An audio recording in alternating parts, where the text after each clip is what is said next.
Good evening. I'm your host, Che and Kruma. I'm joined by my other host, Lady Che, and this is episode 44 of Frontline Black News. And tonight we will be discussing several things. First thing is Tangibles 2022. The next thing is Antonio Brown acts a fool and gets kicked off the NFL professional team, the Tampa Bay Buccaneers. Michael Hancock tests positive for COVID-19. George Floyd's niece is shot in Houston, Texas. HBCUs, historically black colleges and universities, receive bomb threats.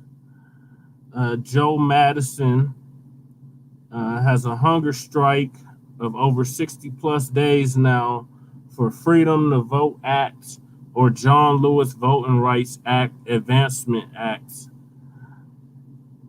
Excuse me, let me rephrase that. Or John Lewis Voting Rights Advancement Act. Bobby Rush of Illinois, House District 1 retires. The killers of Armaud Arbery are convicted and sentenced to life in prison. Sidney Poritier dies at 94. And Unhoused neighbor news and Unhoused neighbor sweets.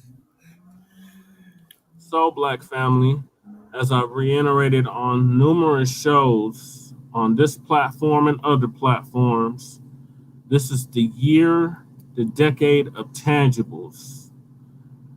We are demanding something for our votes. The days are over of us just voting just to be voting. So, you Gen Xers, you baby boomers, you silent generationers need to get on code with what us millennials got going on in terms of this voting. We are not giving our vote away. The days are over of us just voting just to be voting, or because the white-owned media told you had to go out and vote because you had to save the democracy, or it's your duty to maintain democracy in this country. First off, this is not a democracy. This is a constitutional republic. There is a difference between the two. If you don't know what the difference is, I honestly suggest that you look it up. We do a lot of research here on this show, but you need to take initiative and do your own research as well. So look it up. This is not a democracy. This is a constitutional republic. And we are tired of just voting to be voting. They say, well, you're promoting not voting. No, we're saying if you're going to vote, demand something tangible for your votes. And then you say, what is tangible? What is that? What does it mean by tangible? That is something concrete, something substantive, something you can count, measure, feel, touch, i.e. a check, i.e. reparations, i.e. policy that specifically benefits foundational Black Americans, American descendants of slavery, the people that built this country. That's what we mean by tangibles. And we're going to continue to bang the drum on the tangibles. It is now 2022, and we still have not gotten nothing tangible for our vote from a Biden administration. And all 2020, all 2021, y'all kept telling us we had to go out and vote for Jim Crow Biden. Y'all voted for Jim Crow Biden and have got nothing tangible for it. So we're still waiting on you Biden supporters. We know that you're watching, or you will be tuning in later to the show to tell us what tangible benefits we're getting from a Biden administration.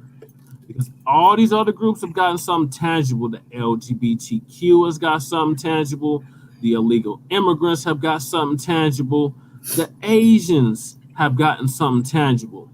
But your Black behinds who built this country, whose ancestors built this country, are the foundation of this country, are the reason why this country is even a superpower, are even the reason why this country is even competitive in the world scene, and is supposedly the number one country in the world, which we know that's a lie, but is in the top 10, is because of your blood, sweat, and toil, and you're still going out and being told to vote. Vote for what? If there's no tangibles that's being offered, why are you voting? Is it because of conditioning? Is it because of programming? What is it, Black family?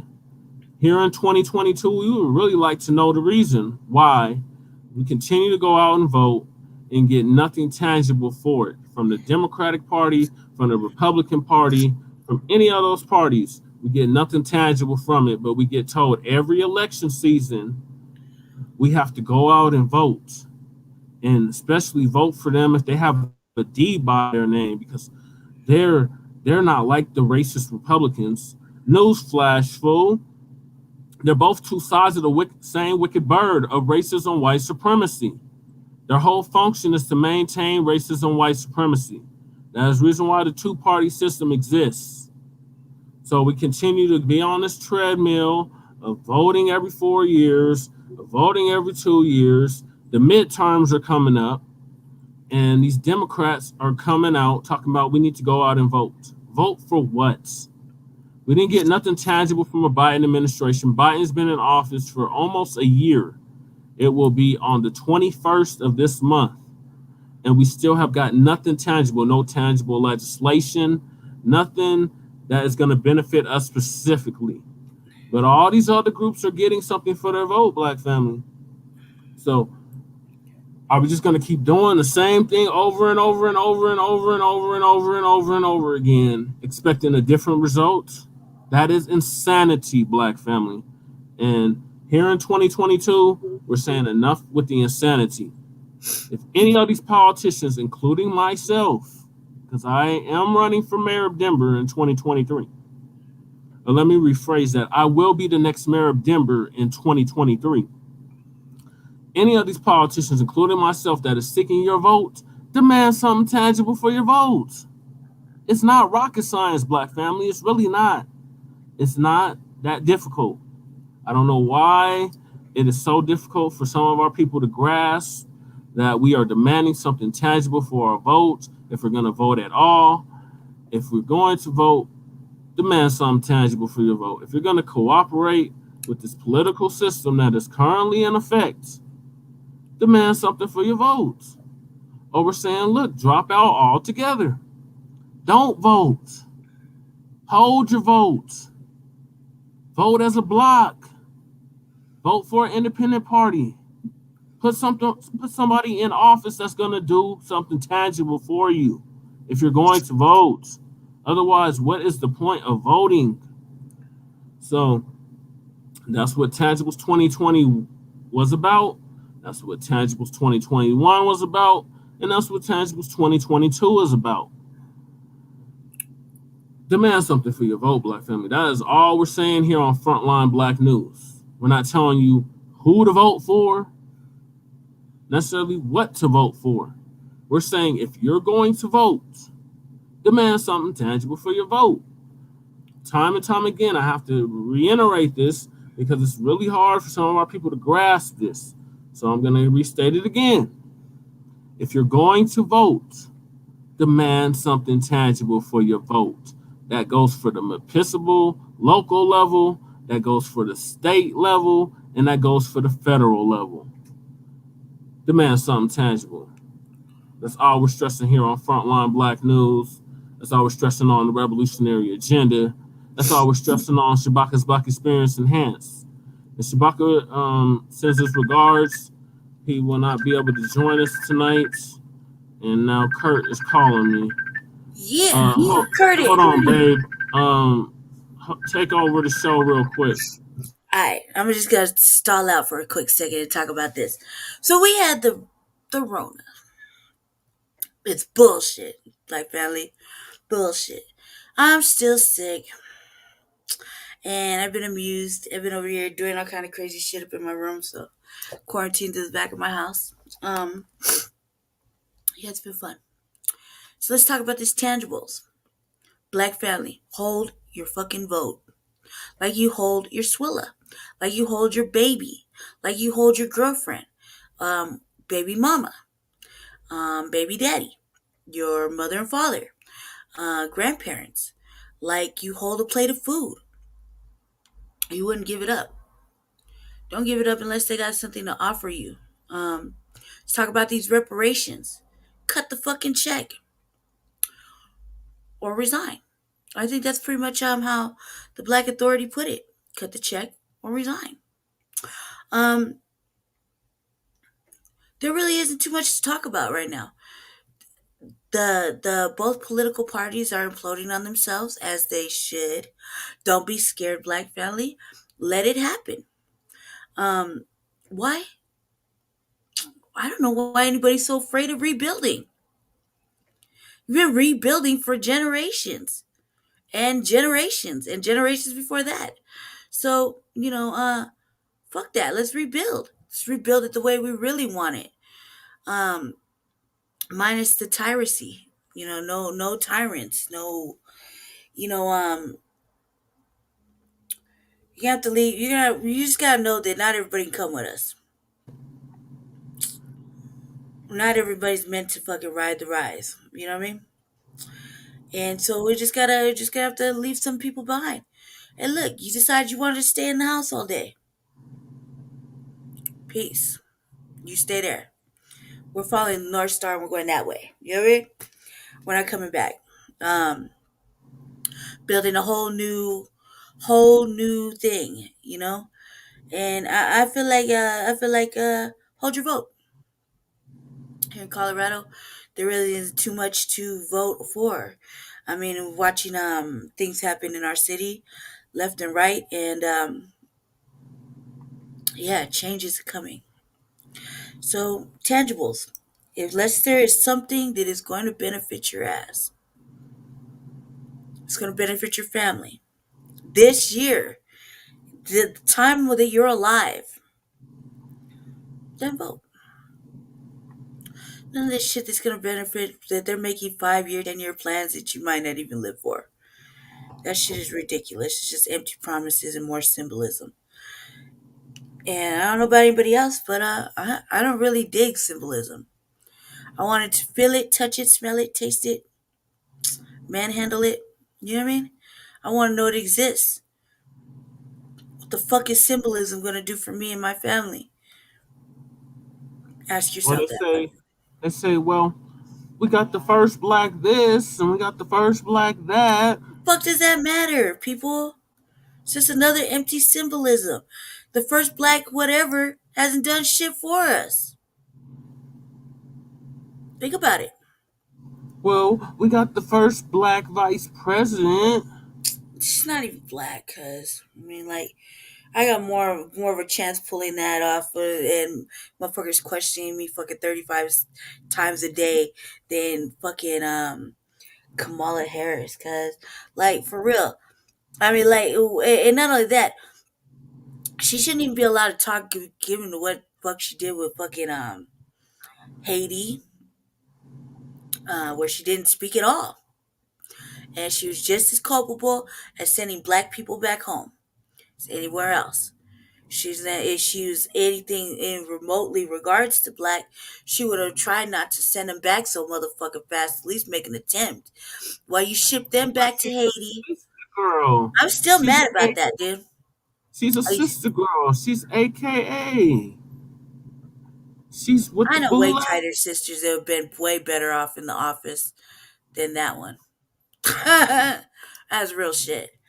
Way tighter sisters that have been better off being in political office than that one. And then none of that, she will get on motherfucking Charlemagne's show.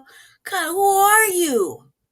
And then when Charlemagne started asking her the real questions, she started talking about, "Oh, you're sounding like a Republican." Why is it that when black people demand something for our votes from the Democratic Party, that they always pivot and say, "Oh, you sound like the Republicans.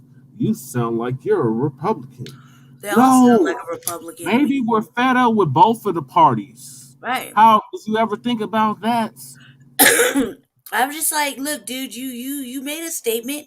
You ain't gonna do nothing for black people. You said no, like it was a bad thing. Um, you let Afghanistan come in here fucking 20 airplanes a day deep, and you shipped out Haiti. You weren't even around when motherfucking Haiti was there. They had to go look for you for weeks. Couldn't find you to speak on that shit.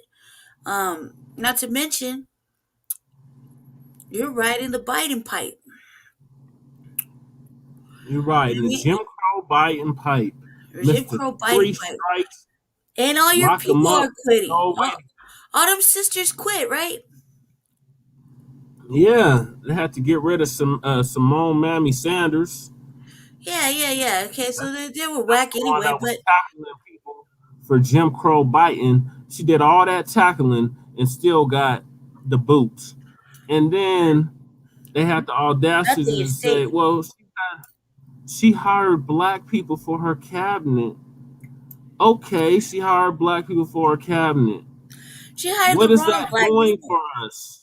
Nothing. She hired the wrong black people. I'm still Like, waiting on man, you, no, Biden, we to want no talk coons about on the what fucking you want to cabinet. do.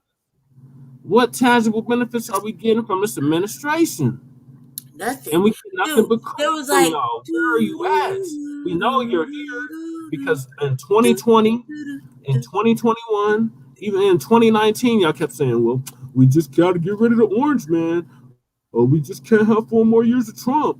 Oh, we have to get rid of him. oh, they He's a mad racist. shook right He's a now, white thinking that he's supremacist. gonna run for office. They're So mad now we shook got right Jim now. Crow Biden, Mr. Segregated Buses, Mr. Three Strikes You're Outlaw, Mr. Yeah. Hate Crime Bill Mr. 94. Everybody gets reparations but your black ass. But Let's you talk know, about that. this is what y'all Everybody and wanted. their mama's gonna get This something is what y'all out of wanted. this Y'all administration. said, we had to have, you couldn't have 4 more years of Trump. So now you got Biden, and Biden ain't doing nothing for your black ass. But yet you mad at us because we throwing it in your face. Exactly what Been you throwing told it in your us. face though. We've been like that since day one. Because we knew we wasn't gonna get nothing tangible from him. We knew before the election Right. that we wasn't gonna get nothing tangible from Biden. And But these nobody people called and in, babe. neighborhoods was No all Biden on supporter. social media talking about you gotta go vote for Biden. I am This so disappointed Republican. at you Biden Woo. supporters. Why didn't you call in? Why didn't you scary ass little Yeah. punk bitches call in, man? We know the number.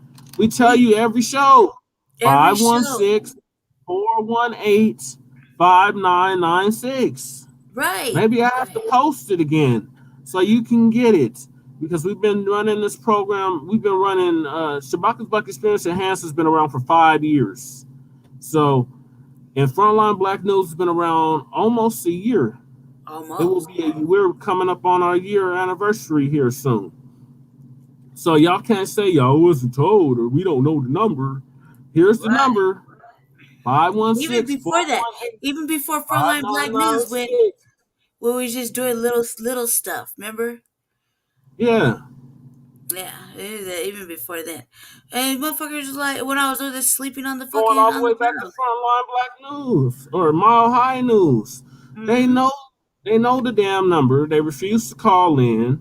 They're scared. They got their head in the sand, but yet they always got something to say on social media. They always going to chime in on my posts. They always got something to say on my posts.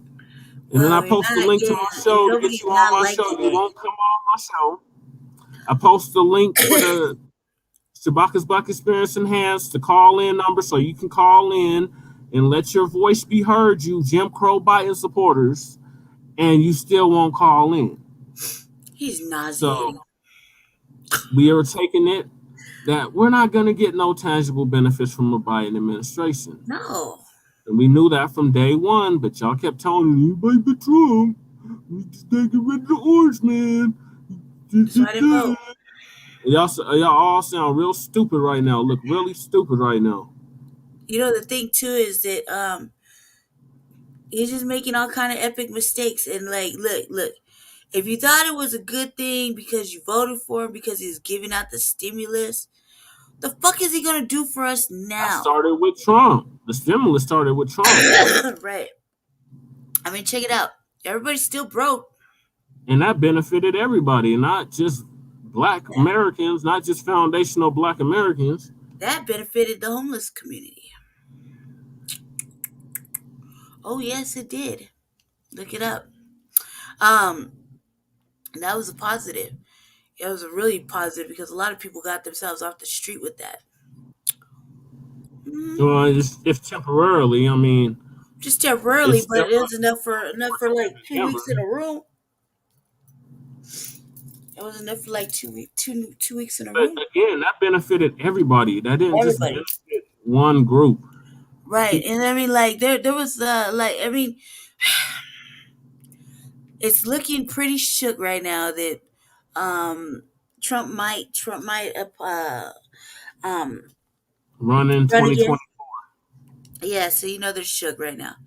And Biden, wow, look, Kamala Harris's approval ratings was the worst ever The in worst ever. in Biden's 1 ratings year. aren't doing so hot either. Mm-mm. But we just couldn't have the orange man. The orange man had to go. Then they said, well, "You must be a Trump supporter." I didn't vote for Trump. I didn't vote for Biden. I I vote actually for did a none of them. write-in. So go run tell that. I didn't vote at all, so look it up. I didn't vote, and the reason I didn't vote is because fuck, I'm not on Well, that you popular just train, wasted man. your vote. You just Wrong wasted popular your train. vote. It was my vote to waste. Yeah, I feel good about wasting it.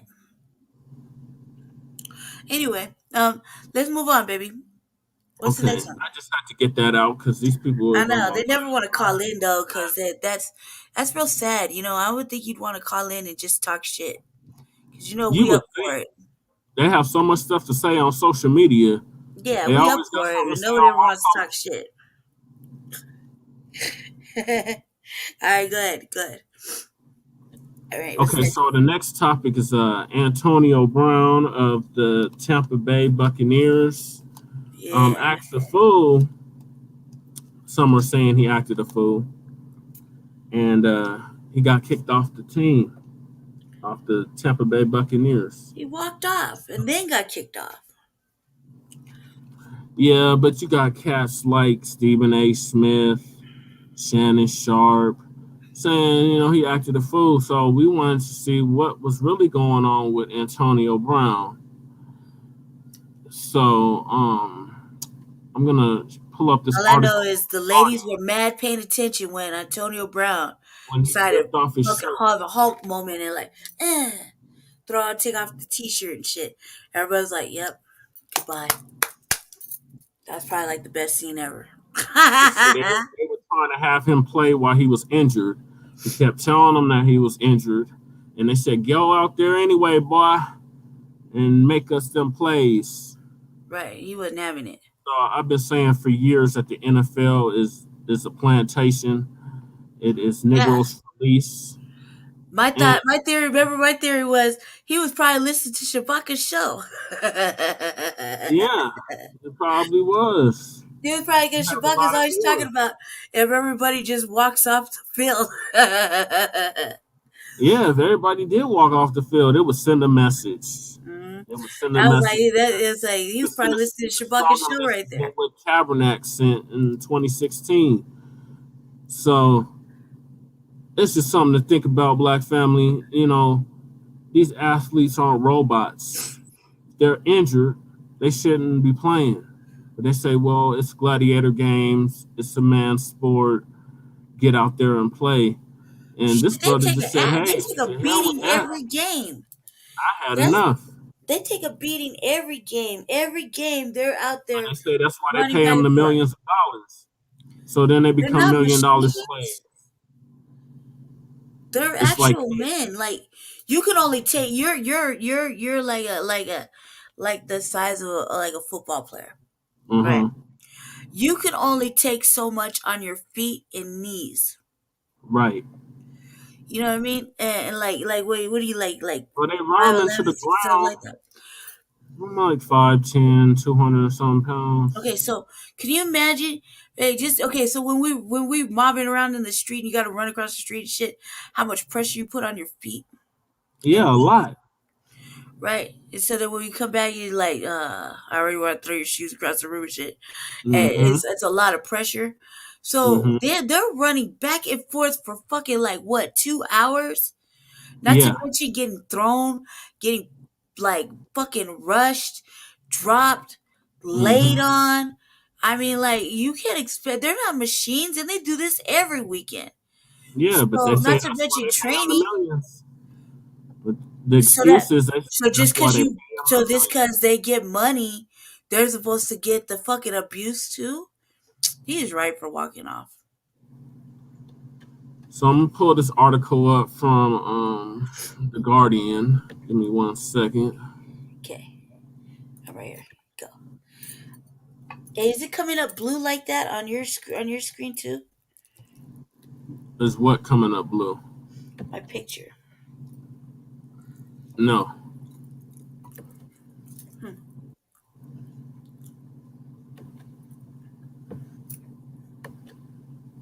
Okay. So here's the article. It says Antonio Brown, I did not quit on the Buccaneers during game. I was injured. Wide receiver walked off field during victory over Jets. Brown says MRI shows he had extensive ankle injuries. Antonio Brown says he did not quit on the Tampa Bay Buccaneers during the middle of a game on Sunday. This was last Sunday. But rather, he was cut after refusing to play through an ankle injury that sidelined him for several weeks this season. Damn. The oft troubled wide receiver who took off his jersey, shoulder pads, and undershirt before walking off the sideline during the Sunday's victory over the New York Jets, said in a statement released by his attorney that he was pressured to play. He claims Bucs coach Bruce Arians then fired him when the player told the coach he was not able to re-enter the game because of his ankle. And then there's a video on Twitter. I'm not going to pull that up because I'm not on Twitter. I walked off the field, Brown said in a statement, but there's a major difference between launching from the line and taking hits compared to jogging off the field with a rush of emotions going through your mind. I am reflecting on my reaction, but there was a trigger. The trigger was someone telling me that I'm not allowed to feel pain. Mm-mm-mm. While not specifying which ankle was hurt, Brown said in a statement that an MRI performed on Monday showed broken bone fragments, a ligament tear, and cartilage loss, which are Damn. beyond painful. So he can sue him. See the bone bulging from the outside. Yeah, he can sue him. And they're talking mad shit. Yeah.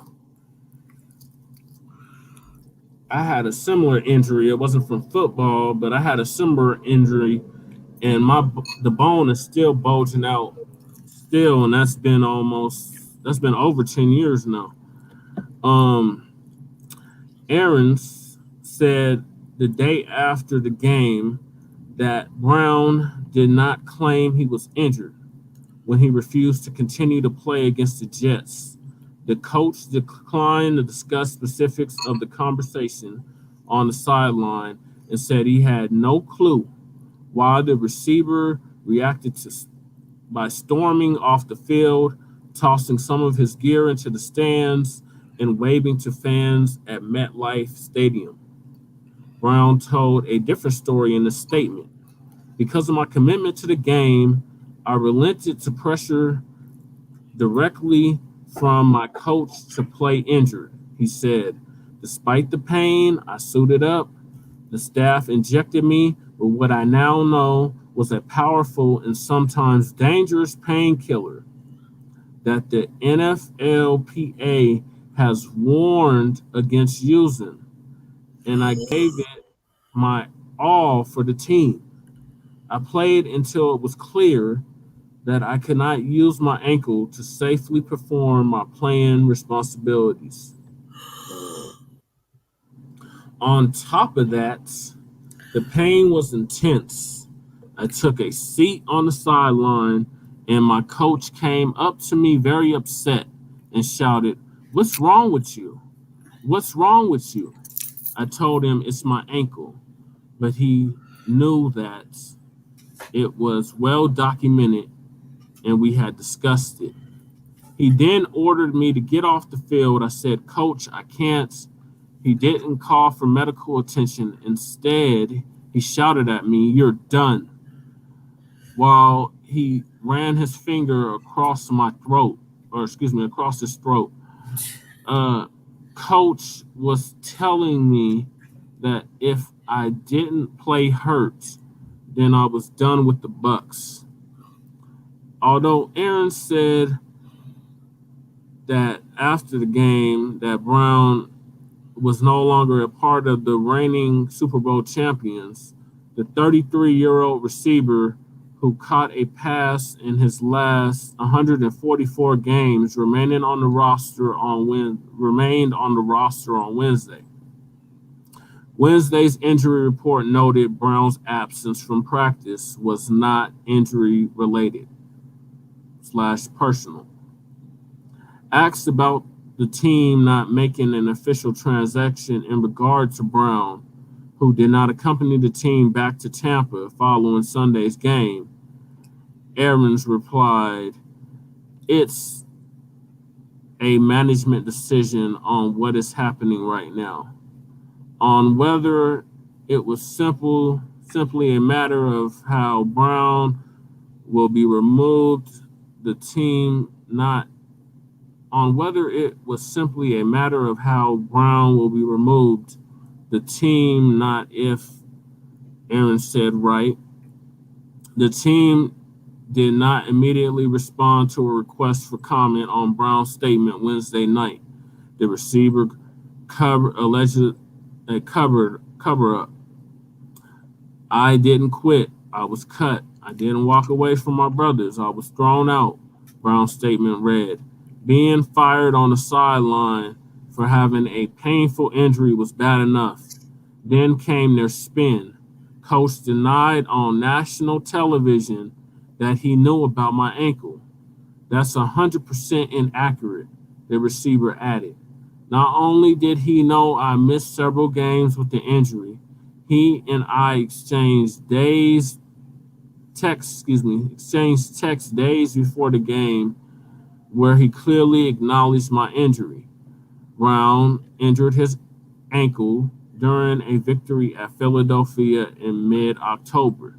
He returned to the lineup against Carolina on December 26 after receiving a 3-day suspension for misrepresenting his COVID-19 status. Brown has a history of off-field troubles in recent years. In Wednesday's statement, he attacked the Buccaneers for implying Sunday's incident was due to a mental health issue rather than an injury problem. "We have a small favor to ask. We'd like to thank you for putting your trust in our journalism last year and invite you to join the million-plus people in 180 countries who have recently taken the step to support us financially, keeping us open to all and fiercely independent. In 2021, this support sustained investigative work into offshore wealth, spyware, January 6th insurrection. What is all this? This is extra stuff. It's Okay, extra shit. so he was clearly injured. They still told him to go out and play, and the brother said, "No, I'm not a damn slave. I'm not a robot," and stormed off the field. Let me stop I sharing. think he had every right to do that. I really do. So are they? Is oh boy the coach gonna retract his statement or what? I highly doubt. Because like right there, that's a lawsuit, right? I mean, come on now, is it a lawsuit? Because he was genuinely hurt and he went to the doctor. Yeah, it should be a lawsuit. I mean, he had bones protruding out and shit. I mean, like, come on, man. Like, who walks on that? And the fact that he said they gave him a sedative or a painkiller that they shouldn't have gave him, or that it was questionable or some shit. Yeah, it was real questionable. You know what I mean? First of all, you don't want to take that shit. Look, ketamine stuff is killing people. Fentanyl is killing people. You know, he don't know what it is. Makes sense to me. They gonna give him his job back? So I doubt it. Are they gonna apologize to him? I mean, I like doubt it. Like I that's like said, the they treat NFL treats its players like slaves. yeah. So they'll just find a new nigga next year, like E40 said. It's terrible. Yeah, it is terrible. But we're gonna move on to some more terrible news. Well, depending on how you look at it. Uh, Mayor Michael Hancock, or as we call him here, Michael Hancoon, tested positive for COVID-19. So do we. Uh, I'm gonna pull this article up. It's a little tweet they did. Let me see what I our feel like current that mayor looks Omicron like. shit was just everywhere. It's like in the air or something. Like man, everybody got it. As far as him, like I guess he didn't have very many symptoms. He wasn't sick like me or anything. Yeah, they said he had a mild case of it. Mild case. What would consider mine severe? Yeah, because you have pre-existing conditions. Yeah. Um, so this is Michael right here with his mask on. It's the same Michael Cancun who told everybody to stay home during the lockdown in Yeah. 2020, His ass and couldn't he stay went home though. and fled. He went and had a trip down to Mississippi while he told everybody here in Denver we had to stay home. He sure did. I His remember that shit. daughter. So Michael Hancock, Denver Mayor Michael Hancock, provides an update on coronavirus in Colorado. This picture is from 2017, excuse me, not 2017, 2020. But the article is recent, very recent, as of the 2nd of January. In a tweet on Can't see it. Saturday, you can't see it? No, sir. Okay, let me pull this up. No, I'm having connection issues. Let me try it again. Oh, well, freak it. I'm having connection issues. I'll just read what the article says. In a tweet on Saturday, Denver Michael Hancock said he tested positive for COVID-19. The mayor pleaded with people to get vaccinated, saying the vaccines and boosters are making a big difference in his case.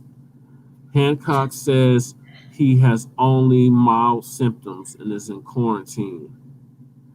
I've tested positive for COVID and I am now quarantining with mild symptoms.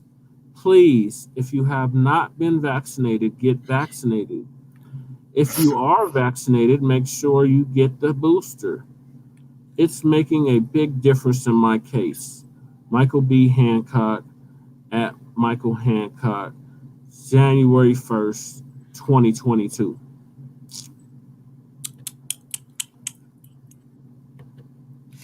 Well, I did say, man, like that.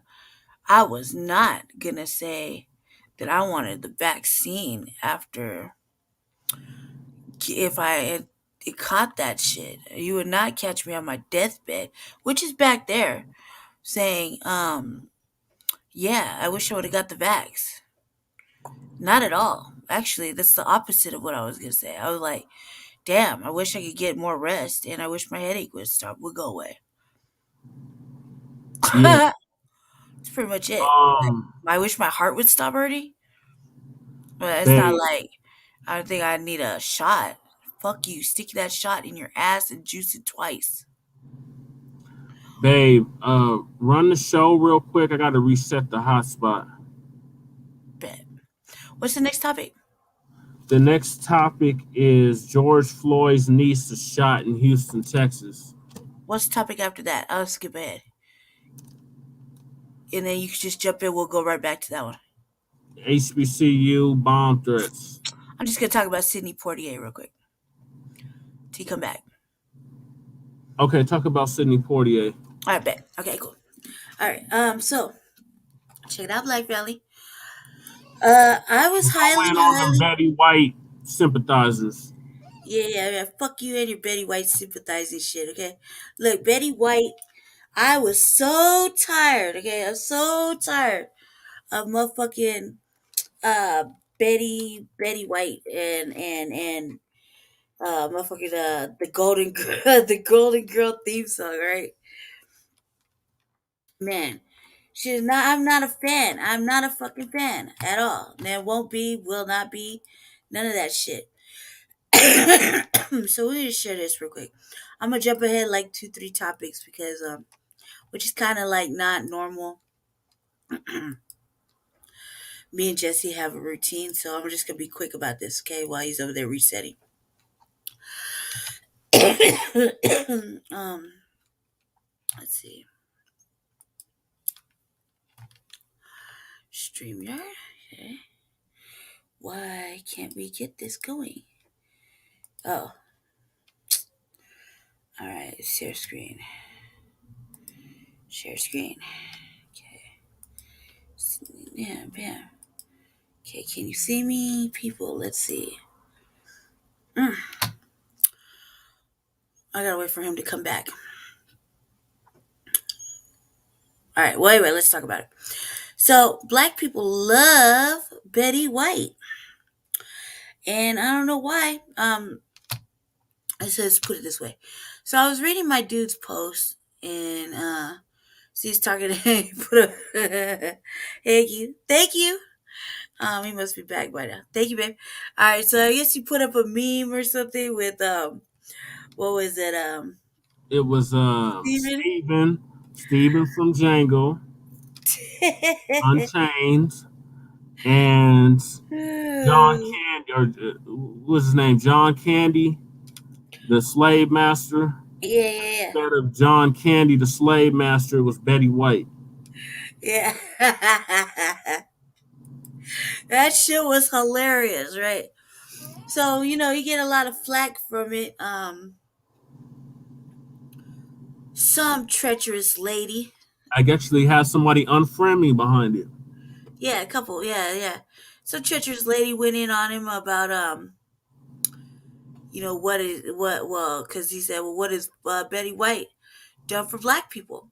Some treacherous lady, we're not gonna mention her name or anything like that. Got in on him and shit, and then started talking shit and about other off-topic things that didn't have anything to do with Betty White. She's just attacking a character, my Hmm. dude's character. And there was like 80 responses deep. I was just like, well, it looked like my dude was holding it down. So, but I decided to get in on it a little bit in my own way. So, bring it, lady, because I'm ready. I'm ready. Check it out. Fuck Betty White. Betty White didn't do shit for black people. One black actor does not mean dick. That's it. For What about the the capsule? programming, I don't care, all the fucking programs and shit that she did after the fact, that one actor means nothing, okay? But they So say she lost her show. I don't give a fuck. Alright, here we go. Let's talk about Sidney Portier. Alright, here we go. Sidney Portier. I love Sidney Portier. I was talking about this shit on the RVA yesterday. Trailblazing actor.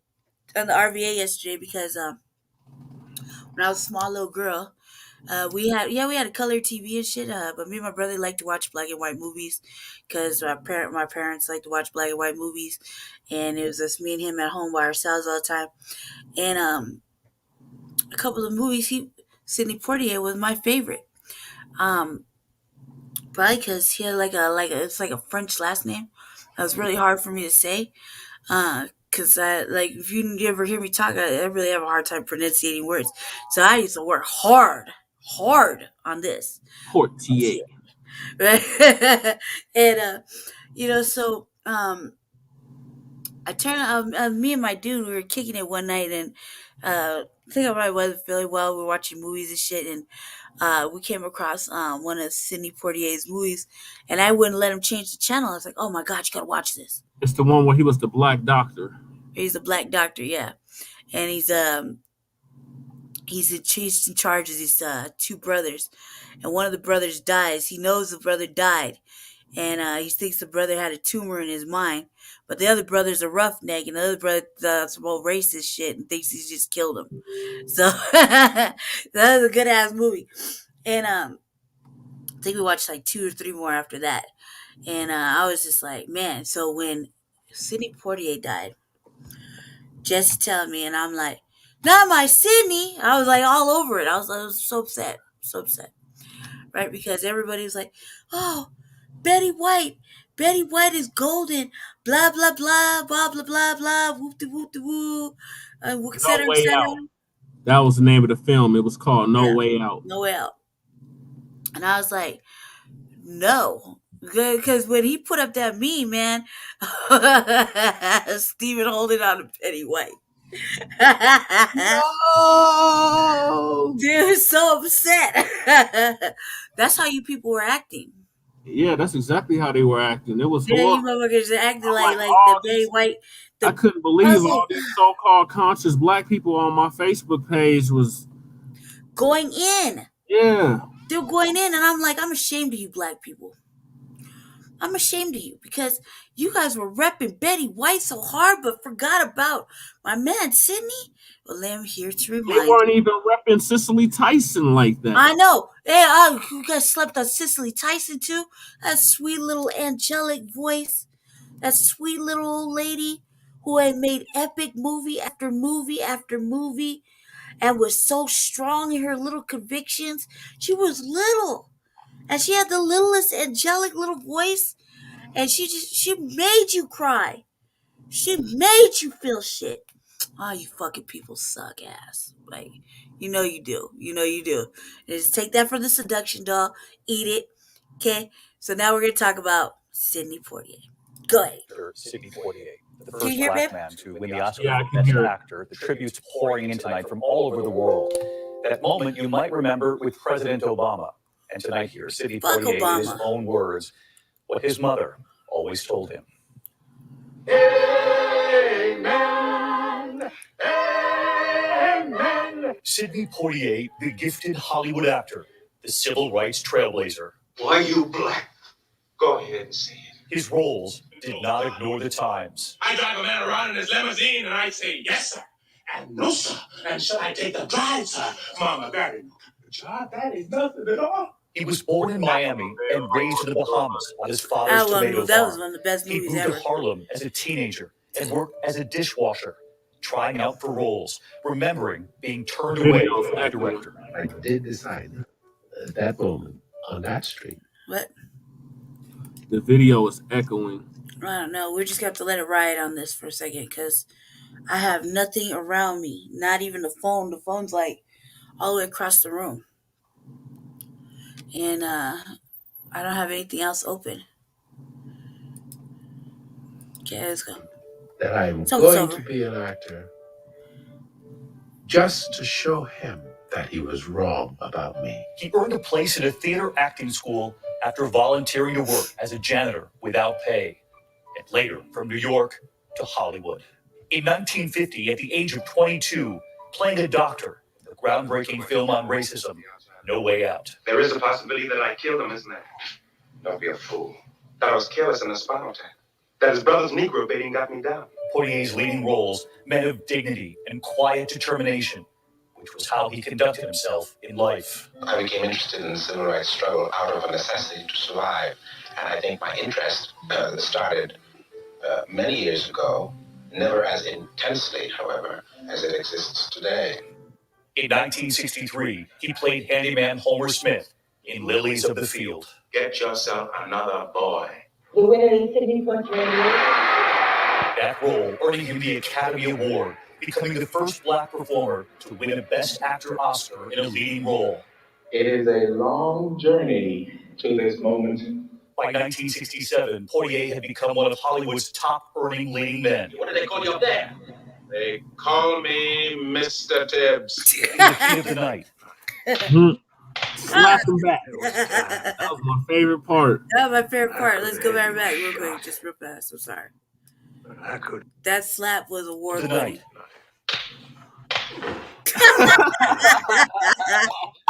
One more again. Sorry. in the heat of the night,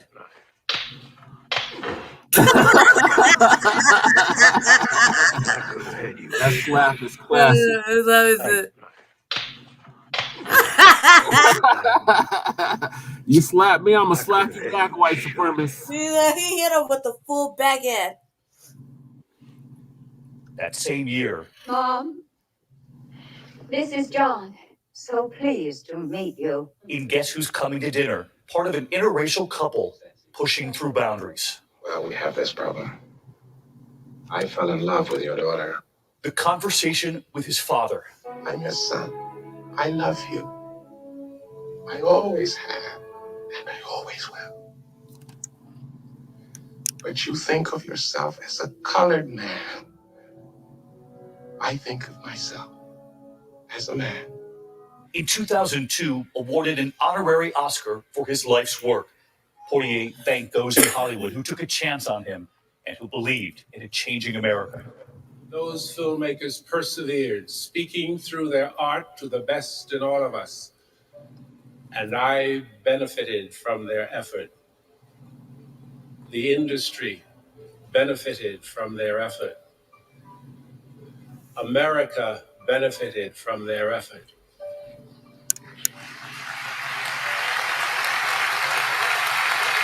It was that same night Halle Berry, the first Black lead actress to win an Oscar. Denzel Washington would earn an Oscar too for Best Lead Actor. 40 years I've been chasing Sidney. They finally give it to me. What they do? They give it to him the same night.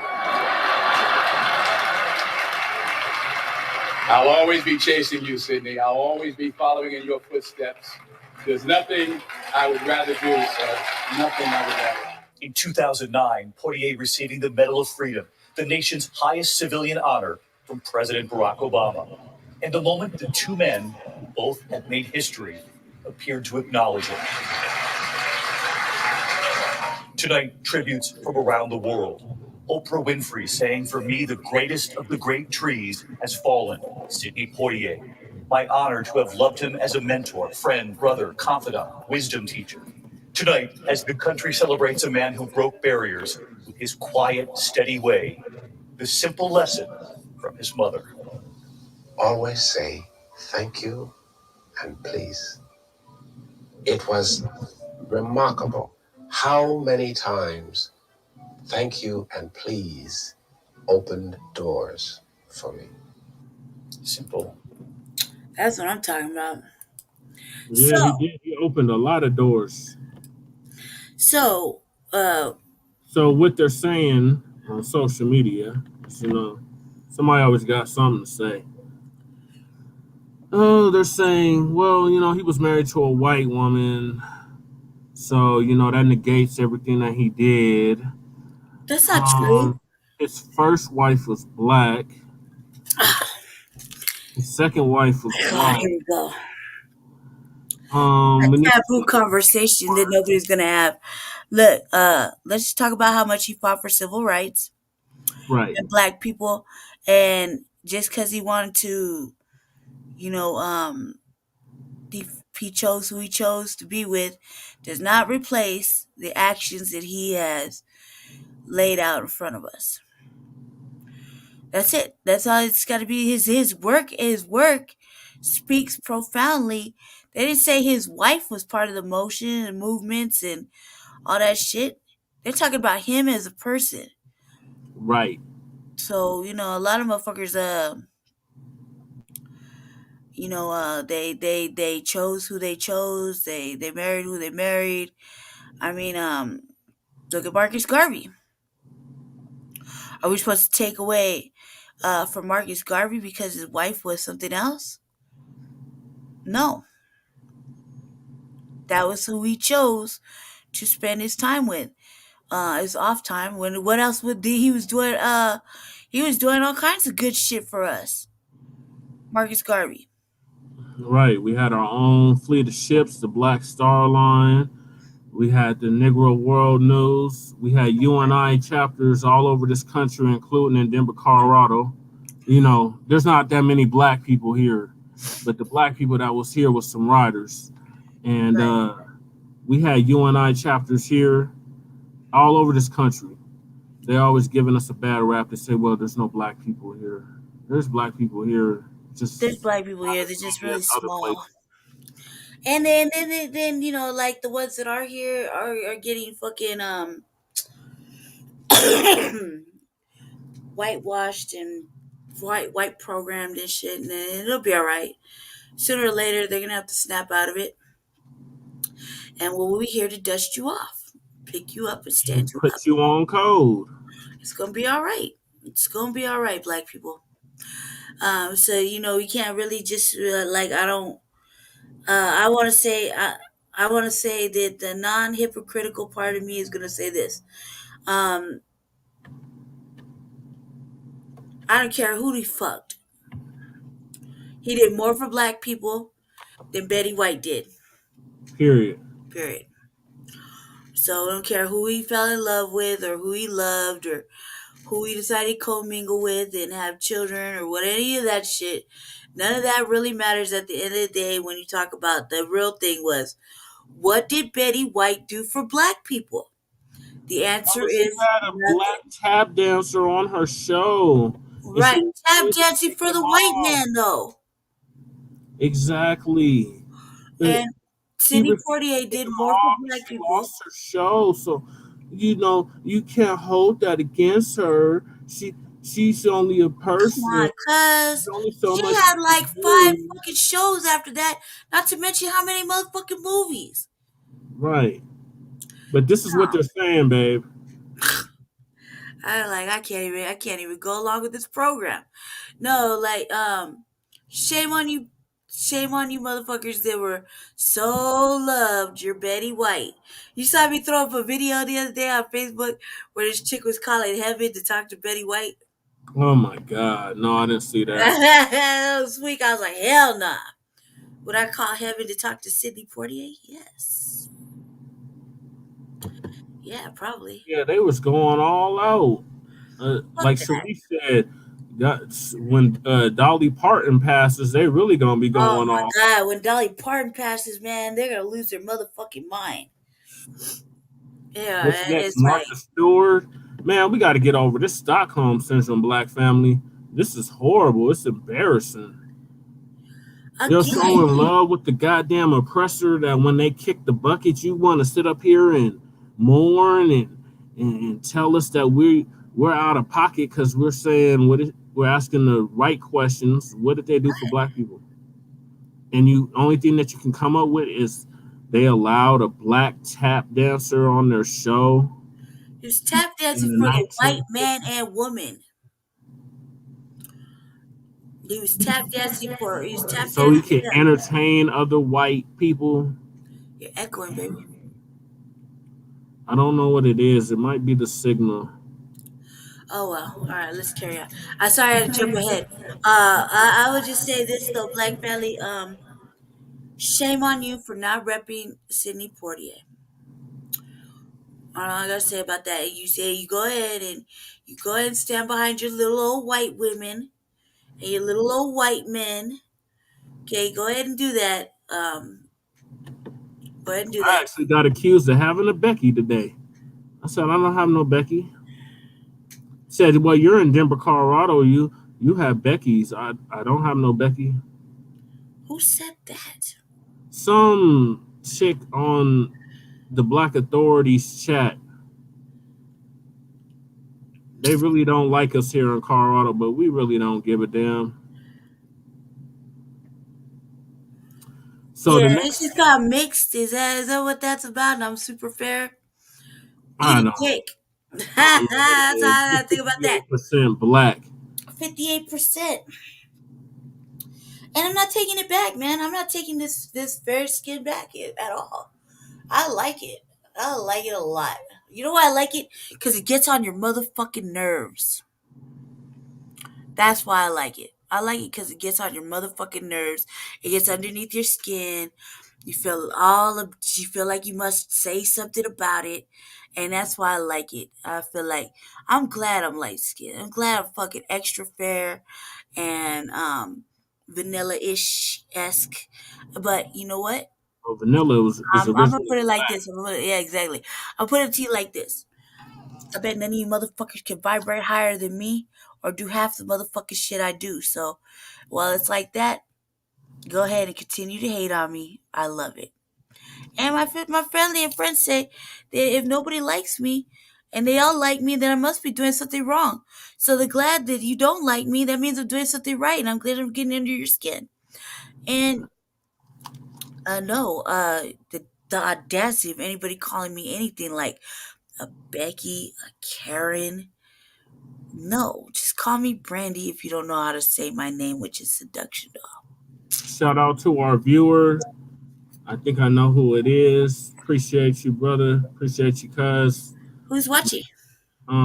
It's with Brother Shucks Oh, from 60 Second News Network. hi. He goes by Fuck Fed Book. Really though. Yeah, oh yeah, I see this shit too. Yeah, no, I find it. I'm glad they don't like it. I'm glad it gets under their skin. I'm glad they fucking they got something to talk about. Non-life having ass individuals. Shit, move along. I don't give a fuck. Next topic, babe. Right. So our next topic is George Floyd. His family just can't get a break. Black family. Um, the latest news is that George Floyd's niece was shot in Houston, Texas. Well, not the little baby. His 4-year-old niece was shot. So Oh, the little one. I'm gonna pull the article up. We know who's behind this. Yeah. Oh, not the little one that said, "Dad, did he change the world?" That one. Yes, What? she was shot this week in Houston, Texas. So I'm gonna Motherfucker's pull going the to hell. article up. Like, niggas really want to go to hell. Hey, shooting a little girl like that. Let's read the article. They start getting all upset.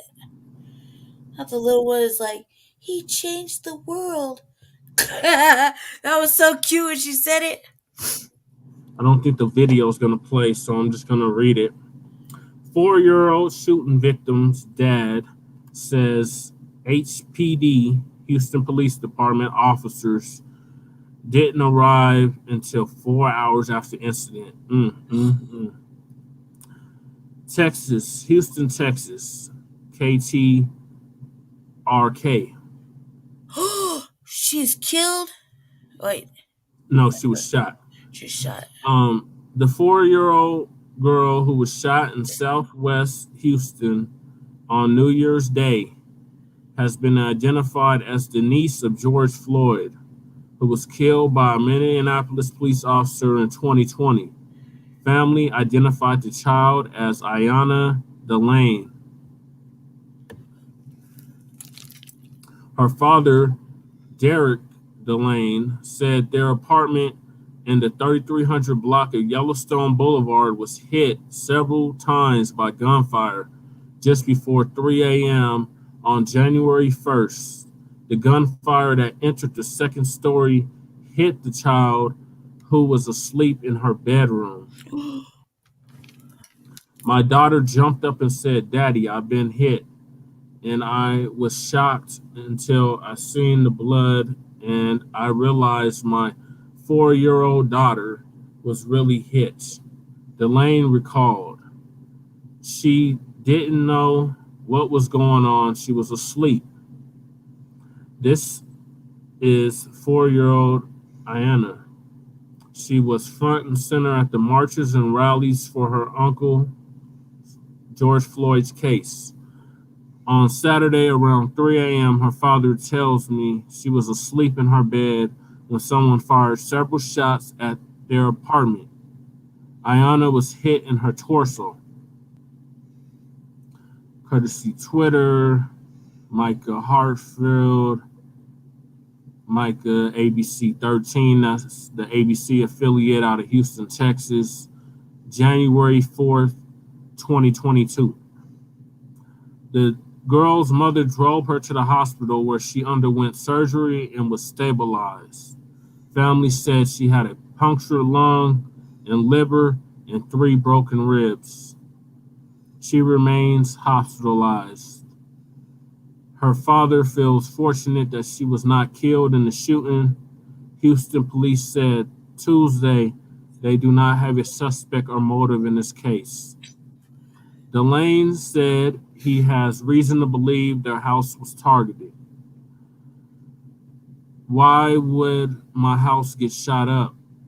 The father said. My daughter don't know. I can't explain that to her.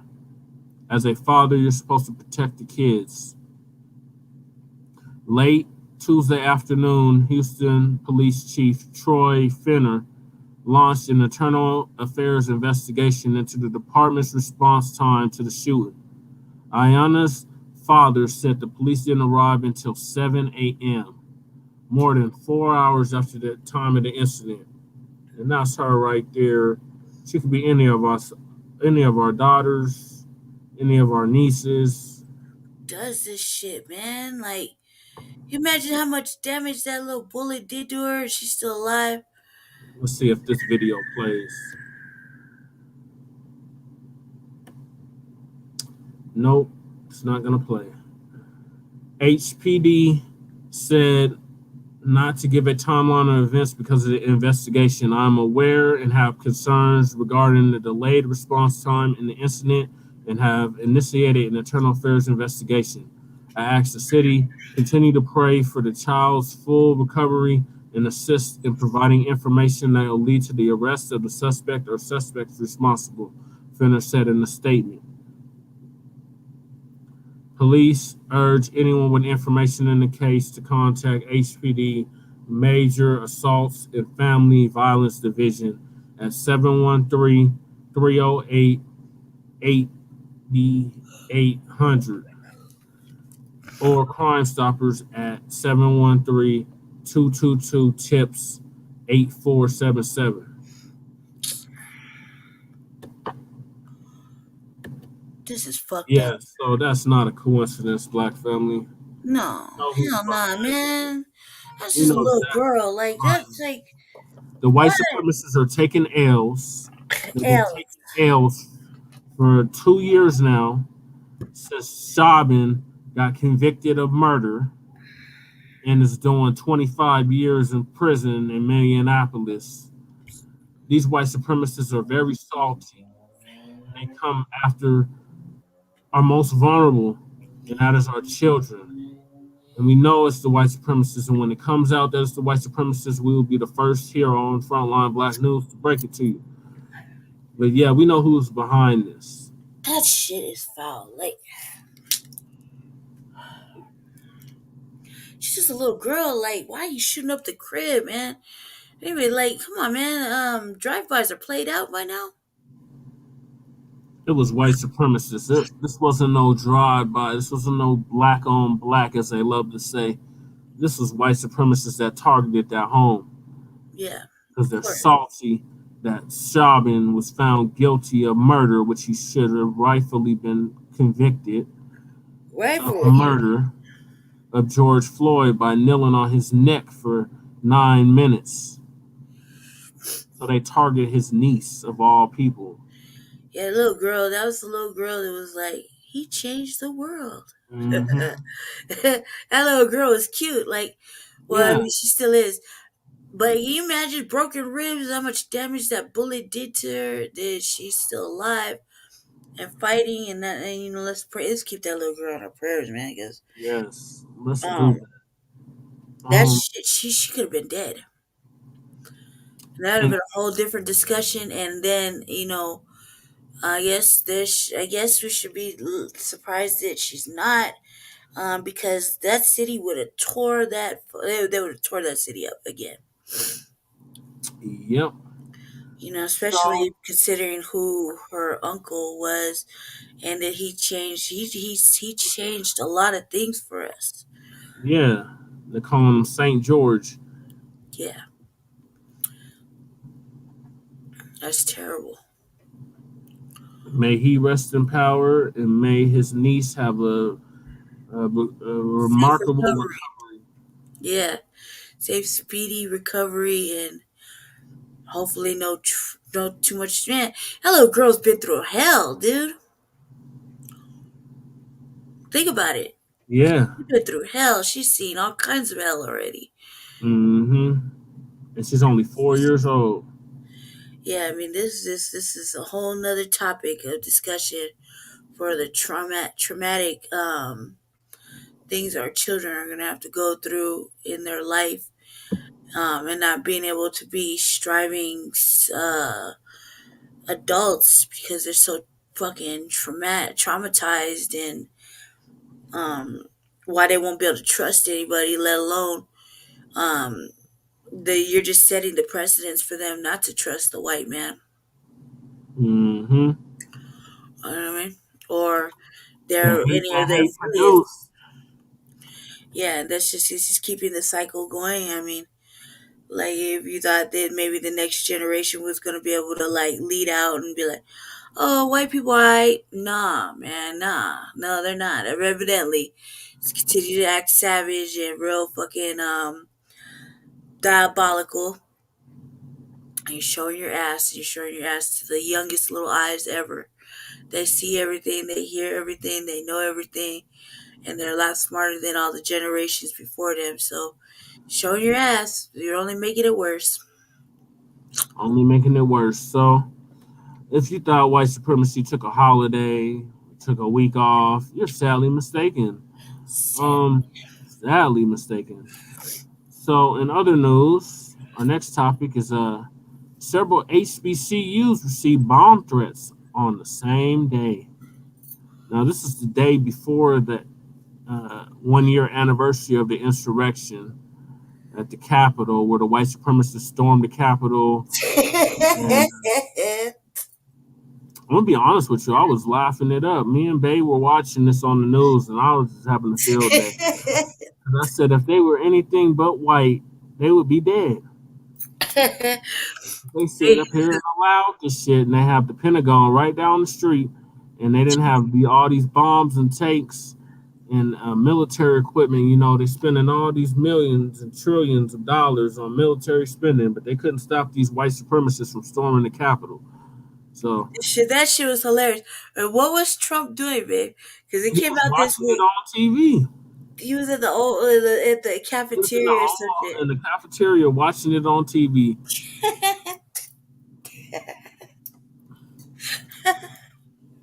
having a field day. He was getting a super kick out of that. I know we were like, but should I mean And I then they don't think we told us, should feel sorry for that. you can all go home now. It's time that we let the law enforcement do their job. You are very special. You are very special. Oh, we were laughing. I was laughing because they were all on the floor holding hands, and they had to go down to the tunnel, and all they had was Skittles to eat. Then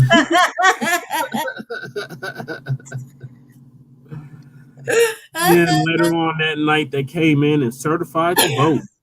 It said that Jim Crow Biden was the rightful winner. So, Black family, this news article is about these bomb threats that several HBCUs received the day before. And I'm just going to read it because the video is acting real weird. Several HBCUs received bomb threats on the same day, meaning the day before the 1-year anniversary of the insurrection.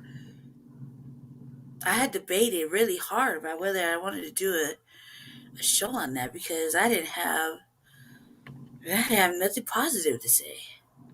The university said no bombs had been found. At least 7 historically Black colleges and universities received bomb threats Tuesday afternoon and evening, according to school officials. The threats forced campuses to lock down or evacuate. Local law enforcement was alerted.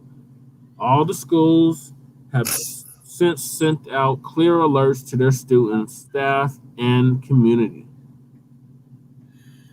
No bombs were found on the campuses of Florida Memorial University, North Carolina Central University,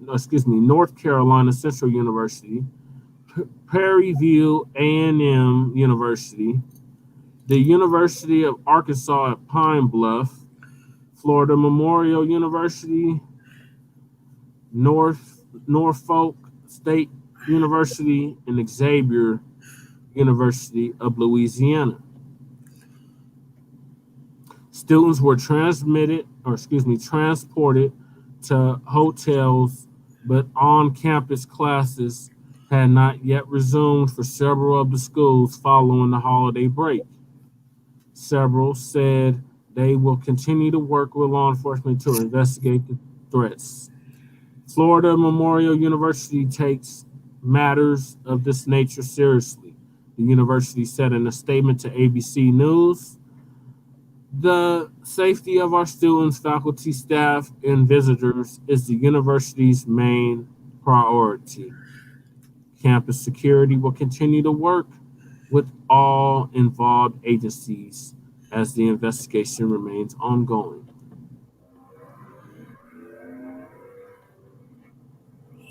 So there was threats a day before the year anniversary of the insurrection.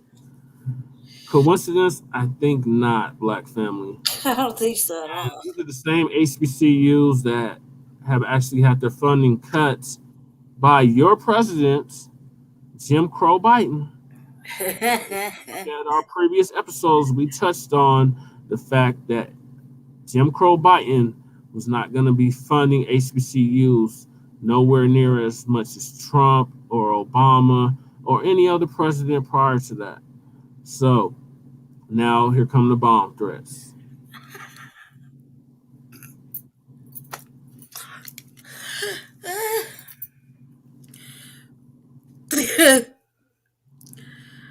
Why is it funny to me? Well, it just is. It's funny to me. It was funny when the insurrection happened. It's funny that, Washington, D.C. lets the white supremacists just march up and down their steps. Oh, you missed Jim Crow Biden's speech when he said, "We're not going to let them hold a dagger to the throats of democracy." As I stated at the very beginning of the show, this is not a democracy. It's never been a democracy. This is a constitutional republic. I might have to do a segment on that so y'all can get that. I'll probably do that on the next show because this is not a democracy, Black family. Stop. Stop acting like you got freedoms and shit. Y'all ain't got no freedoms. We got no freedoms. We got no liberties. We got shit. You know what I mean? This right here, like, look, everything is a censorship. Everything's being censored. Oh yeah, and to our Black family, you're tired of being censored on social media, on Twitter, on Facebook, on Instagram, on whatever, go to 7zeros.net. Excuse me, not 70, 6zeros.net. www.6zeros, the numbers spelled out zeros.net, and check that out. That is an all Black platform, social media platform that we should all start utilizing, because Fascist Book is on their bullshit. PukeTube is on this bullshit. And whatever other social media you can think of is on their bullshit, because it's all controlled by white supremacists at the end of the day. I myself don't even want to deal with it. Like, this shit gives me a motherfucking headache. Social media. So 6zeros.net. I'll let y'all get a snippet of what it looks like. So you I would can just say it like this: YouTube, Facebook, all that shit. Just that shit really gives me a headache. I really like. I'm Generation X. I know how to disengage. About to go get me some board games. Here's 6zeros.net. Life, art, intellect. So if you're tired of being censored on white-owned, white-controlled social media platforms, check it out. The next topic is, what is the next topic? Oh, the hunger strike. So Joe Madison, I don't know if y'all know who that is, but he's staging a hunger strike because he wants the Freedom to Vote Act, or the John Lewis Voting Rights Advancement Act, to pass. He wants Jim Crow Biden to pass these acts. Now, we already know, well, you should already know our thoughts on John Lewis. Don't know. Boo-hooing and flower bringing when John Lewis passed. No, not at all. Like, a lot of y'all were on social media, like y'all was going in for Betty White, y'all were going in for John Lewis. I got my ass whooped on the Edis Pettis Bridge, and I took a licking and kept on ticking, and Mr. Good Trouble. Mr. Good Trouble. Let's go get ourselves some good trouble. So, Joe Manson, I'm gonna put an article up so y'all know what I'm talking about. He's staging a hunger strike. It's been going on now for 60 plus days. And he wants this Voting Rights Act. It's really bad that he's starving himself. Why is he? So he's a radio host. He has his own radio program. I'm sorry. And this article's from the Washington Post, and it says radio host Joe Madison, is on a hunger strike for voting rights. The civil rights activist says the gains of the 1960s are under attack. Oh, you think? Just a little bit. We've been telling you that for how long now? They benefit everybody but us, but now they're under attack.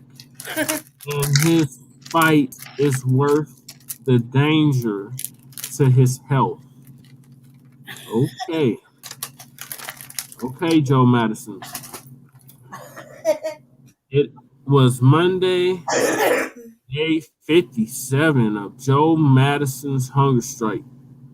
No solid foods, he vowed, until Congress passes laws protecting the Voting Rights Act of all Americans. I called the Sirius XM radio talk show host at his home in D.C. to see how long he thought he could keep this up. Madison is 72 and has battled cancer. With a hunger strike, he's taking a risk. This is not a time for business as usual, he said. The way I see it, we are coming to the end of the second Reconstruction in this country, and the voting rights gains of the 1960s are under attack, just like they were under attack in the post-Reconstruction era following the Civil War. The first time it was Jim Crow and Ku Klux Klan, he said. This time it's James Crow, Esquire, and the Proud Boys. They are relentless. We need everyone on the battlefield for this one. Oh, really? We don't need everybody on the battlefield for reparations, though, right? Or actual tangibles. Cuz it's gonna starve to death. According to the report by the Benin Center for Justice Voting Laws Roundup, more than 450 bills with provisions that restrict voting access were introduced in 49 states during the 2021 legislative sessions. At least 19 states have already passed 34 laws restricting access to voting.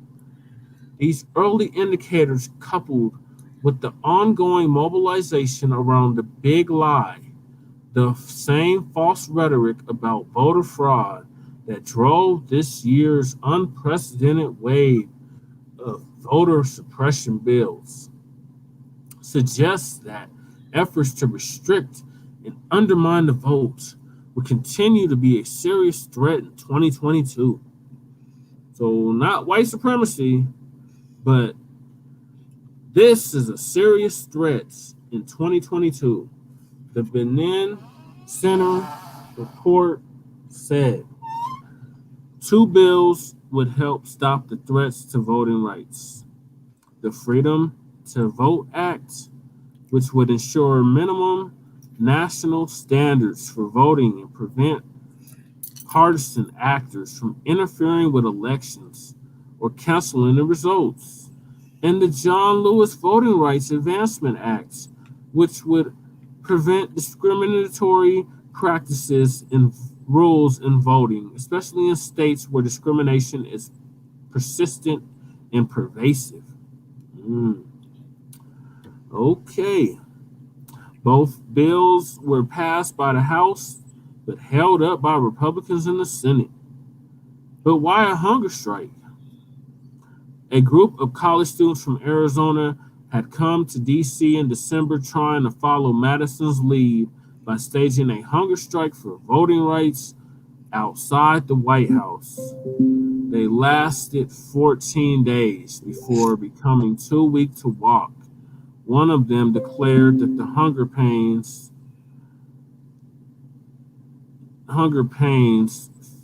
felt like knives being poked into their stomach. Into her stomach. Just a picture of her. Jolene Garcia, co-founder and national organizing director of UNPAC,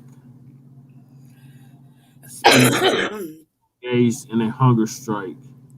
They were urging President Biden to prioritize voting rights. Pass the Freedom to Vote Act. I don't see any black people. I see nothing but white people. Oh, there's one black person, I think, somewhere in the back. Yeah, possibly. When people see me or anyone else who is willing to sacrifice their bodies for the cause, okay, Gandhi, hopefully that will inspire them to do something. Madison told me, do something, just get involved. There was a photograph of Madison on his website taken 30 days into his protest.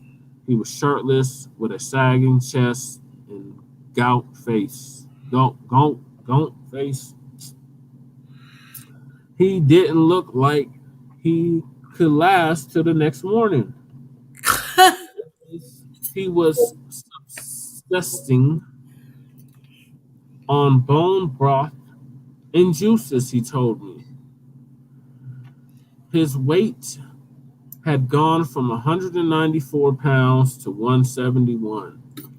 He was using a walking stick to steady his gat. Gate. He said, "Gets Gate. Like just steady himself. oh gates, gates." Yeah. Okay, he said.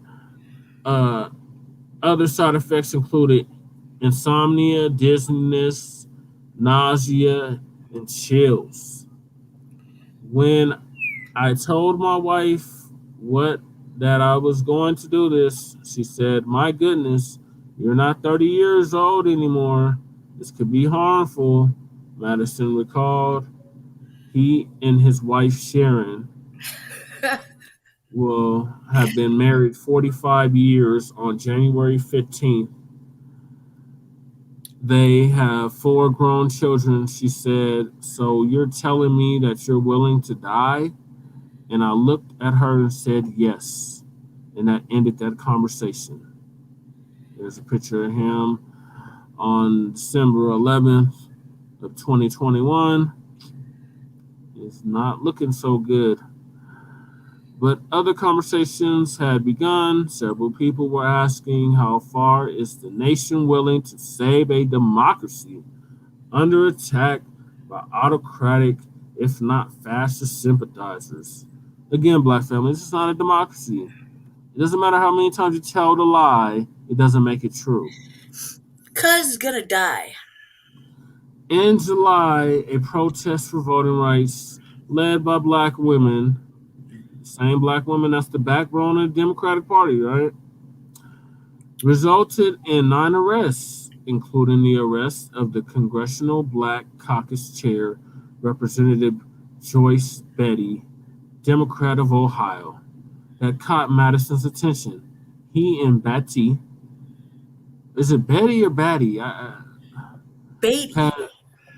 Beatty? Beatty. Beatty.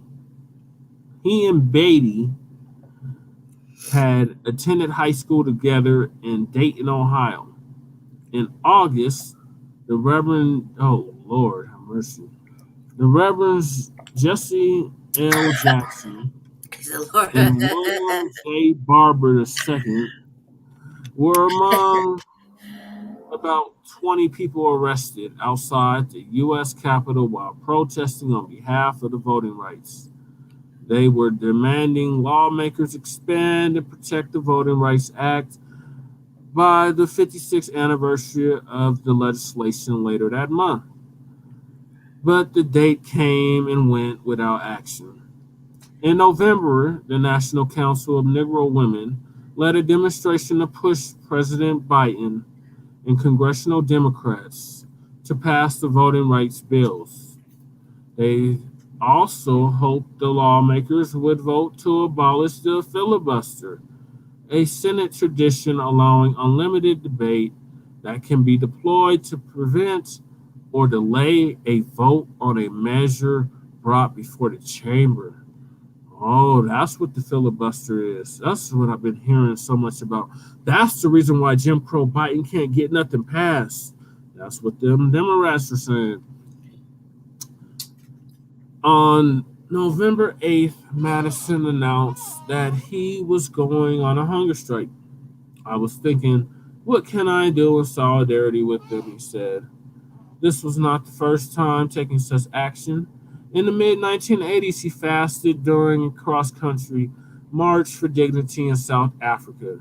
In the 1990s, he joined with civil rights activist Dick Gregory, may he rest in power, and fasted for more than 30 days to protect or protest slavery in southern Sudan. In 1994, he and then D.C. Dale Walter E. Fontre held a 22-mile walk protesting the shooting death of Archie Elliott III by police in Prince George's County. More recently, Madison has been using his radio show to advocate for voting rights. often interviewing historians and politicians about what is at stake. He believed he could no longer watch others put their bodies on the line and not join the cause himself. Okay. It's like if everybody jumped off the bridge, would you do too? That's what he's basically saying. He would do it. And he mistakenly thought there was a resolution before Congress recessed for.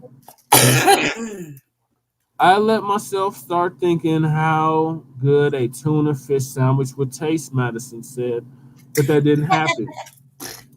Then on Monday evening, Madison sent a message.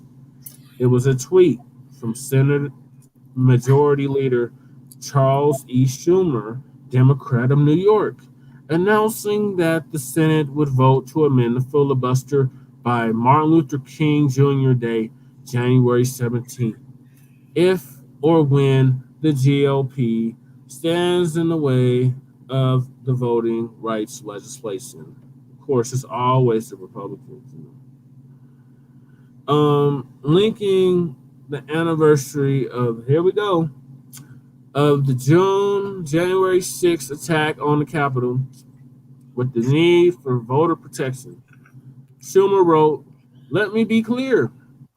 January 6th was a symptom of a broader illness, an effort to delegitimize our election process, and the Senate must advance systematic reforms to prepare our democracy," here we go again, "or else the events of that day will not be an aberration. They will be the new norm." Aww. When we spoke, Martin Luther King Jr. Day was 14 days away. I asked Madison if he was ready to start dreaming of tuna sandwiches. "I have no idea if the Senate will or will not do anything by that date," he said, sounding like a man who has had his hopes dashed one time too many already. "All I know is that I do not want my children, grandchildren, and great grandchildren to go through what our ancestors went through." Okay. That was a whole article about nothing, and cuz is gonna die. Like, Well, he's doing the John Lewis you have thing. to eat some bean soup or something, man. Just pull it No, he together, bro. taking it beyond John Lewis. He doing the Gandhi thing. He's like, what is bone broth, cuz? All that to get a Voting Rights Act passed. It ain't gonna fucking happen. Just give it up. You might as well just give it up. If they did it this time, all these years, they ain't gonna do it now. Look, even Earl says they ain't gonna do it right now. Look, check it out. He ain't feeling it. And what has voting alone changed in this country? Do do do do do do do. Cuz is gonna die. He'll starve to death. You see, he already started off at 194 pounds, went down to 170 something. Like, that's a whole 20-pound loss right there. So, Black family, you got to do something more besides just voting. Give old boy a tuna fish sandwich and call it good. Get the man a tuna fish sandwich. They motherfucker having nightmares and shit about tuna. That's all I learned from this. I was like, man, bruh, this is not good trouble. Not at all. He doing the Gandhi thing, and Gandhi was a stone cold racist. Stone cold. He didn't do nothing for the blacks in South Africa. He didn't do that was suffering under apartheid. He didn't do nothing for the blacks that's been suffering in India under the caste system. But he wants to go the Gandhi route. More power to him. Next topic, and it's a good topic. It's a real good topic. It's on the lines of what we just covered with these Democrats. So, Representative Bobby Rush is going to retire. He's been in office for 15 terms. Thank God. He's been representing House District 1 in Illinois. And now he's hanging it up. Goodbye, Bobby Rush. So who is going to replace him? That's another Jeopardy question. But I'm going to read this article. Hopefully it's not too long like the last article. That was ridiculous. I didn't realize that article was that long. Share screen.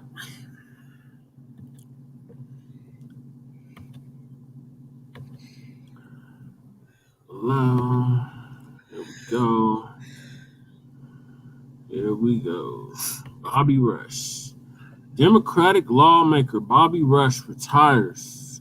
Retirement marks 24 Democrats leaving the House. Why are they leaving the House? The house is on fire. I thought the Democrats, was the way to go. That's what y'all been telling us for 50, 60 years. Right. Let's see how that's been working out. I'm telling you, man, they know something we're not listening to. Get out while the getting's good. So this is from Corrupt News Network, or Caucasian Nazi Network, otherwise known as CNN. Caucasian Nazi Network. Representative Bobby Rush. Just in case you didn't get what he looks like, that's Bobby Rush right there. Bye, Bobby Rush.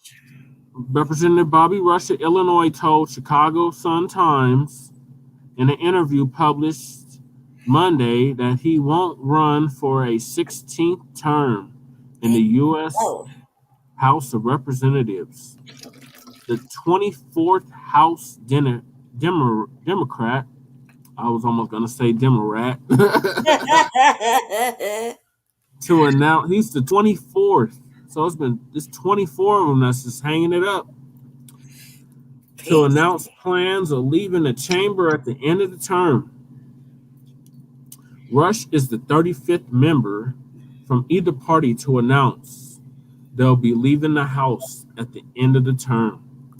That includes 11 members, 6 Democrats, and 5 Republicans who are running for Senate or governor. Democrats have seen a wave of recent retirement announcements as they face strong headwinds for retaining their slim majority in both chambers of Congress. And they still haven't been able to get nothing passed for Black people. But you gave us the same excuse under Obama.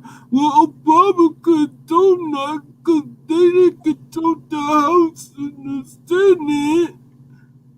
So now they control the House and the Senate, and they still haven't done nothing tangible for us. And Republicans see President Joe Biden sagging approval numbers as a winning strategy for the 2020 midterms. At this time in the 2020 election cycle, 35 members, 26 Republican and 9 Democratic, were on track to lead the chamber at the end of the term, including 6 members who were running for higher offices. Rush is the only politician to defeat Barack Obama in an election. The future president unsuccessfully challenged Rush in the 2000 Democratic primary for Rush's House seat. Rush co-founded the Black Panthers Party Illinois chapter and was a Chicago alderman before his election to Congress in 1992. He is also a Baptist minister and an Army veteran. In Washington, Rush is the chairman of Energy. He is the chairman of the Energy Subcommittee of the Energy and Commerce Committee. He also serves on Agriculture Committee. Illinois' 1st District on the south side of Chicago is safely Democratic. Well, we'll see how long that lasts. Exactly. So Democrats are taking L's, man. They just taking L's left and right. Left and right. Hold on 1 second. Right back. Okay. It's not looking good for you Democrats. It's really not. You might want to get off the party while the getting is good. Because this is sinking ship. Yep. That article is New Testament. It's not looking so good for the Democratic Party. And the midterms are coming up, and they're going to be getting all their bootlicks out and telling us, you need to go vote. You can't have the Republicans win nothing. You got to go vote. You better go out and vote. But Biden controls, the Democrats control the House and the Senate right now, and Biden can't get nothing passed to help us. But he can get stuff passed for the LGBTQ. He can get stuff passed for the illegal immigrants. He can get passed for the so-called Native Americans. He can get legislation passed for them. He can get legislation passed for the Asians. But Joe Blacc behind, they can't get no legislation passed. And they control both the House and the Senate. So they can't use those same excuses they used under Obama. Obama the Democrats, they controlled the House and the Senate when Obama was in office. That's why Obama couldn't do nothing for us. Y'all sound so stupid, yo. I'm beyond sick of it. So you're a sinking ship, Democrats. Goodbye, Democratic Party. You're imploding on yourself. Absolutely. You're about to lose key seats because we're going to sit this one out. So you baby boomers can tell us all day long, y'all need to go out and vote. You just need to go vote. You got to go vote for the Democrats. And my generation is just going to look at you and tell you for what? So get ready for it. So we're ready for it. So y'all get ready for it because it's coming. Because I already know your bootlicks is going to be coming out the woodwork. Y'all going to be on all these platforms telling us, we got to go vote. We just can't have the Republicans controlling anything. We got to go vote. We got to keep the Senate. We got to keep the House. And you have the Senate in the House now, and you're not doing nothing with it. For us, at least. You're doing it for all these other groups, but you're not doing nothing tangible for us. So why in the hell will we go out and vote in the midterms? That's another Jeopardy question. But next topic, the last topic, or close to the last topic of the night, is the killers of Ahmaud Arbery have been sentenced, Black family. You would think people would be happy about this, but no. Everybody has something to say, so we're going to go over some of the things that people had to say about Ahmaud Arbery's killers being sentenced to life in prison, including the one that filmed it. But y'all always have so much stuff to say on my page. I don't go on y'all pages saying anything, but y'all sure love to come on my page and say a whole lot. So, what they say? Let's see. I'm not going to mention no names. I'm just going to say what they said. What they posted, right? It says, this is a meme. It says, racism toward Black people increases with every count conviction they are found guilty of committing. Well, we under a system of racism and white supremacy, Black family. I don't know why you thought that because we got convictions that racism and white supremacy was going to let up.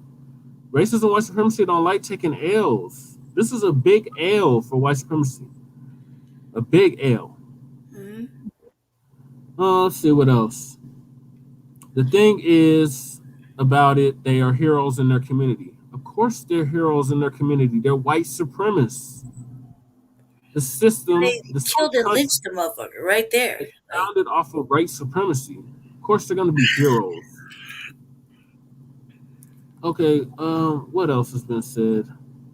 Them cowards going straight to PC and will most likely do their time on PC. True Well, that. yeah, we know they're not going to general population. Somebody said "Sweet Christmas." Another person said "So and I replied, "It's justice. What do you mean?" Word. And then the most recent comment, which I really found interesting, the white supremacists in prison will embrace them. Well, of course they're going to embrace them. They're race soldiers. They went out and hunted a black man, rounded him up, and killed him. They pulled a modern day Emmett Till on him, and instead of being singing "Oh Happy Day" and "Oh this is such a great thing," I got something negative to always say. Why can't you take this W and be happy about it? This is a W. Now there's so many more cases like this that need to be looked at, that need to be re-looked at, Readdressed, retried, reassessed. readdressed. The Black family, this is a victory. This is an L for white supremacy. Why can't you be happy? 3 life sentences, cuz like 3 life sentences, yeah, let's not be one, excited about that. not two, but 3. But that's still not enough. I mean, we're not saying this is the end all be all. Of course not. This is just a start. I I'm not even gonna say I hope and pray. I'm banking on there being more convictions happening Word. in the coming years because of the new black media. We are keeping our foot are on the helmets and on the necks of these white supremacists. They have no choice but to take these L's, and they're going to continue to take these L's. And like I said on the Black Authority earlier tonight, I'm loving it. I hope we continue this momentum into this new year, into this decade. We're setting a new precedent, Black family, and the new Black media is helping with this. The protests, the marching, and the protests, all that, the pull-up summers, all That was that fun. are Yeah. helping getting these white supremacist race soldiers convicted of murder, something that had not been happening for decades, If at all. if at all. Right. So now it's happening, and y'all still ain't happy. I just don't get y'all. I mean, I think we you want to bootlegs end. like I know we want watching to us end. suffer. I know we want to end white supremacy altogether, but it's not going to be overnight, Black family. It's going to be a marathon, not a sprint. Just like Right. our reparations, it's not going to be overnight. It's going to be a marathon, not a sprint. Rest in peace to Nipsey Hussle. The marathon, we're taking our victory lap. Why can't you take your victory lap? Be happy about this. I just don't understand why so many of us is just like, oh, we'll end. And so, I think there's more convictions on the way, Black family. yes, individuals. Um, I think you motherfuckers like watching us live in this discord. Like you like watching other black people feel upset. Well, your white paymasters, your white people that are guilty of such atrocities take wins. I think you like watching us real black people suffer. And that And is that the shit self-hatred is that exists within each and every last one of us as a result of the chattel slavery that we right. have experienced, where our ancestors experienced. It was passed down generation to generation. So you don't know how to be happy when when white supremacy takes Terrible. an L. You don't know how to react. But That's this is a terrible. win. It's a small win. Just a We little need a win lot more wins. It's a start. to start. I think you guys like watching us suffer. You like watching us black people be like, oh no. And all life is fucking falling apart because we're watching motherfuckers get killed and not get not get the justice that they deserve and whatever. Bunch of modern day And, lynches. and you guys are over there, like lapping it up with the white man. And that's terrible. Like, we don't, we're like real regular black people, real black people don't like to watch other black people live in discord, live unhappily. You know that, right? Like, we black people don't like to look at other black people and not feel some sort of like empathy for them. I think that y'all love to watch us suffer. And you love to watch fucking white supremacy take wins and we take L's. Well, in this case, there's 3 life sentences dealt out, 2 to the motherfuckers and the homeboy that felt it. You know, you filmed it and you get to go to jail too for the rest of your motherfucking life as well. Right. And like I said on the Black Authority, it's a new day on the plantation. And they said, we're not on a plantation, fool. If you've been following Nelly Fuller Jr., this whole planet is a fucking plantation. What are you talking about? They kept saying, what plantation? I ain't on no plantation. We ain't no plantation. You are on a plantation. It's called They the global obviously ain't racism, listening white to. supremacy. They're not obviously not Get on listening the to phone, brother I'll Jason y'all Black. Negro. They're obviously not listening to brother Jason Black in the first place if they're gonna act like that. Secondly, they're not listening to Professor Black Truth. This was people on the Black Authorities chat. I know. That's what I'm saying, though. That's what I'm saying. How you even gonna respond like that if you're obviously not listening to your fucking hero as he is if he talks? That's sad. Put it together, black people. We're gonna Seriously, pick it's a you new up. year, man. We're gonna This pick you up, dust off your bamboozledness and your hoodwink shit and your motherfucking cognitive dissonance, and we're gonna put some empowerment back in you, and we're gonna send you out in the world. you Go out think there, we be real was black people. 1865 the way these Negroes is talking? I just don't understand it. It's the information age. It's a choice to be ignorant, and y'all choose to be ignorant. I just don't understand it. But y'all want to come And on my page. sheeple. Y'all want to come on my page with these comments. I don't come on your page. Why are you on my page leaving these ridiculous comments? I think it's funny. I let it. You let that happen, so I just let it go. Because secretly, me and you just laugh at them later. Yeah, it's hilarious. It is hilarious. But you gotta laugh to keep from crying because it's really sad the condition of our people. Yeah, it's Still so conditioning many of our people that they allow themselves to be put in. I'll just keep it like that. You allow yourself to be put in this sucker zone. So, over here at the Frontline Black News Revolutionary Agenda, Shabaka's Black Experience and Dance, and the platform we step foot on, we will not be a part of that sucker shit. It is sucker free. No, we will not. And we're still waiting on you buying supporters. Again, that number is scrolling on the screen. So you Scrolling have on the no screen. excuse. And while you're at it, just go ahead and start emptying out your shit to the fucking Frontline campaign. Because Lord knows you're going to have to eventually. Because once we start issuing these Pepsi challenges, when it comes to fucking taking bets and shit, y'all just have to just give it up already. Pay That's the up. best way to tax you motherfuckers for your ignorance. All right. Well, Okay, so we're down to our last 2 topics of the night. Yeah. And that is the Unhoused Neighbor News. Yeah. Unhoused Neighbor Sweets. So, Okay. Black family, it's a new year. And ain't shit changed but the year. The sweeps continue. Mayor Michael Hancock, even though he caught COVID, he has not let up on the sweeps. And it's still going on. We call them sweeps because that's what they are. They're not cleanups. The city likes to lie and call them cleanups.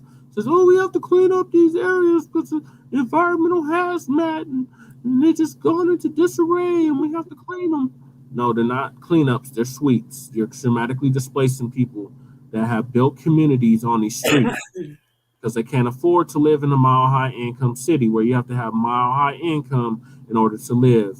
Unless you're lucky enough to get into one of these programs like me and Bay were able to get into to get off the streets. So, and that requires an advocate on your behalf. So, this article I'm going to pull up is about a sweep that occurred. Before I get to that, did you have anything to add, Babe, about the sweeps? I was just going to talk about that same article. Oh, okay. Cool. So I'm about to pull the article up. There was a sweep by my house this week in sub-degree temperature weather. Shit. They don't care how cold it is. They don't care how snowy it is. They're still sweeping people like trash in the mile high income city. So this is from our good friend David Hertz. He writes a lot of articles for Newsbreak. Newsbreak is a reputable source. So don't get on here talking about Newsbreak is reputable. That's the only place I get my news, man. It's a reputable source for Colorado right now. Denver sweeps homeless encampments of sub-zero temperatures. This is a picture of the encampment that was swept. Denver crews swept away a few homeless encampments shortly after dawn Thursday in sub-zero temperatures in the Central Park neighborhood. It's like literally a hop, skip, and a jump away from where I live. Yeah, literally. That's the area I always patrol when I'm by your house. Yeah. I got like 2 cousins that live over there. That's the neighborhood formerly known as Stapleton. We had protests and rallies to change the name. They changed the name. Now it's called Central Park. An advocate for the homeless who attended the sweep but asked not to be named out of fear of retaliation said workers told the homeless the city switched banks and no hotel or motel vouchers were available. Really? But a representative of the city's Department of Transportation and Infrastructure, or DOTI, said there were no such problems and vouchers were distributed. Sure they were. As part of their regular procedures and as required by the federal court settlements, had something to do with that. Just in case you were wondering, that is the Ray Lyle versus Denver case. And judicial order, Dottie gave a week's notice that it was coming to clean up that area today due to deteriorating conditions. Nancy Kuhn of Dottie reported in an email to Newsbreak. We provide that notice so that people are aware and can find alternative shelter options. And the city has a team that outreaches to people in advance to offer those options. You mean a shelter? Some people decided to stay, and we worked with them again today to try to reconnect them to services and shelter. It is the city's position that no one should be living in an area that was not meant for human habitation, especially when there are city services available to help people experiencing homelessness. Bullshit. There's another picture of this area that was swept. During the sweep, a person lay down in front of a bobcat to try to prevent it from destroying property, the advocate said. Video provided by John Stoughton of Denver Homeless Advocacy Group, Denver Homeless Out Loud, shows the bobcat destroying a tent, a couple of tents, and a lot of RVs. The sweep area included a road behind a Renaissance hotel where hostile architecture has sprouted. The so-called hostile architecture includes giant concrete boulders or barriers. The goal is to prevent erecting tents there. The sweep also included the road on the south side of Martin Luther King Park. That area is inhabited mainly by people living in their RVs. Police assembled in their warm cars on Oneida Street next to the park and supervised the sweep. It's not Oneida, but okay. Yeah, that's not the right street, Black family. It's not the right street. And that's typical This too. Motherfuckers displaced don't ever man get out their car. said already spoken with Councilwoman, City Council member Candy Sitabaka about the sweep. He could not immediately be reached for additional comment. Encampment assembled quickly. Newsbreak reported in November that the encampment had quickly assembled. What started with one RV soon turned into several. At that time, a representative of Live Well in Light and Health on Oneida. Now that's on Oneida Street. Now the park in question, I don't know. That's Martin Luther King Park. I guess he's right. I recant my statement. People living in RVs have some protection from the elements, but finding a parking spot is challenged. Advocates for the homeless in Denver repeatedly have said the city needs more safe parking spaces where the homeless can park at night. Thursday's sweep area is near a portable toilet at Martin Luther King Park that always is open. Is there more? That's it. Okay, so what are your thoughts, babe?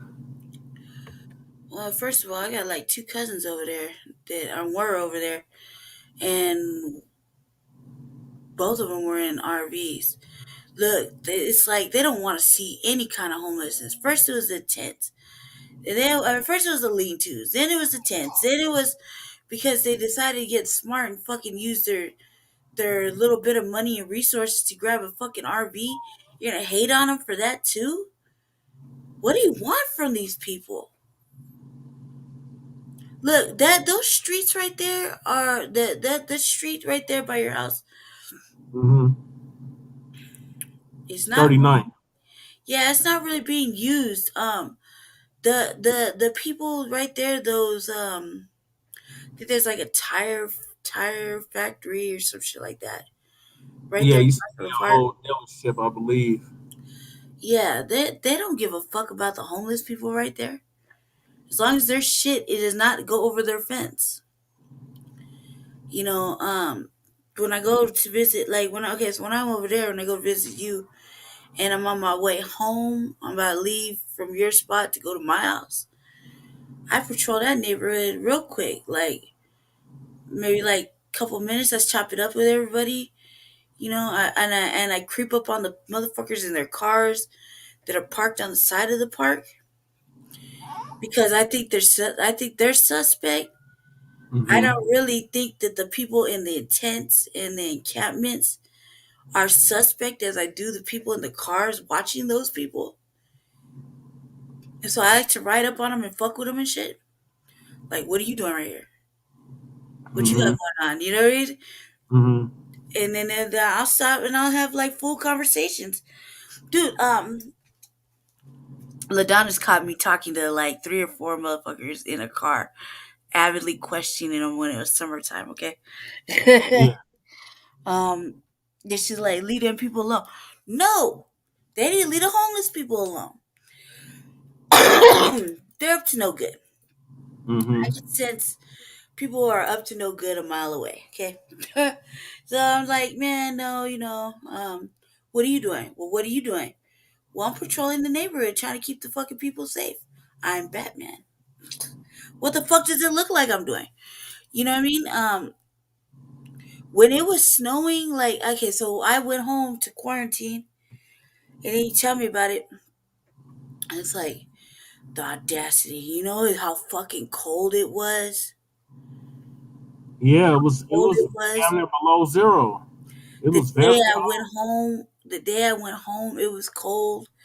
And then, not to mention, thankfully, the Sleepy Low got the biggest motherfucking tires in the east side, but I still managed to get stuck in a puddle.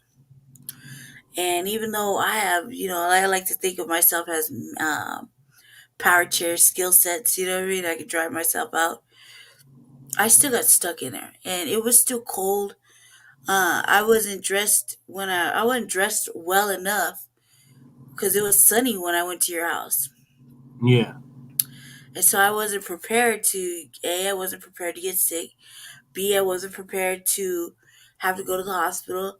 Then I wasn't prepared to catch the fucking coronavirus or be found out that I had the coronavirus and then be over there during a blizzard. And so when I finally did have to go home, I wasn't still prepared to drive with my little feet or whatever. And after about 30, 40 minutes, my feet are going to turn cold. So you can only imagine that these people right there, yeah, they may be they may be in RVs and shit, but every one of those people gladly would open up their RV to the next camper over to keep them warm. And if they go and they got generators and shit to go and panhandle gas money to keep that shit running so that the community of them don't die, that's a serious thing. So what? That they changed banks and they ran out of vouchers. That's a fucking excuse. And that's complete bullshit. It's bullshit because we already know at city council that they have plenty of money to do this shit. So while they're fucking up and killing people, because that's what they're doing when they come and sweep and they make these people move around. There's people like sick like me right now outside in the field. So to have to pack up and have to move, you're killing them. Mm-hmm. Little by little, you're killing them, and those lives will be on those lives of these fucking city council. That blood will be on your hands. Right, you just can't get away scot-free. And the audacity, you motherfuckers come in your police cars and shit and sit there. You're not trying to help. You didn't bring nothing to help they them don't do out. nothing. They just sit in their cars, nice and toasty. Dude, I ran into the drinking dude. coffee, eating donuts. Yeah, all taxpayer dime. That day I left, I ran into old boy that wrote that article. I was over there in the front lobby, putting on my gloves and stuff, adjusting my gloves. And he says hi to me and whatnot. And he's like, "That's bullshit around the corner." And I was like, "Yeah, I'm already knowing." Because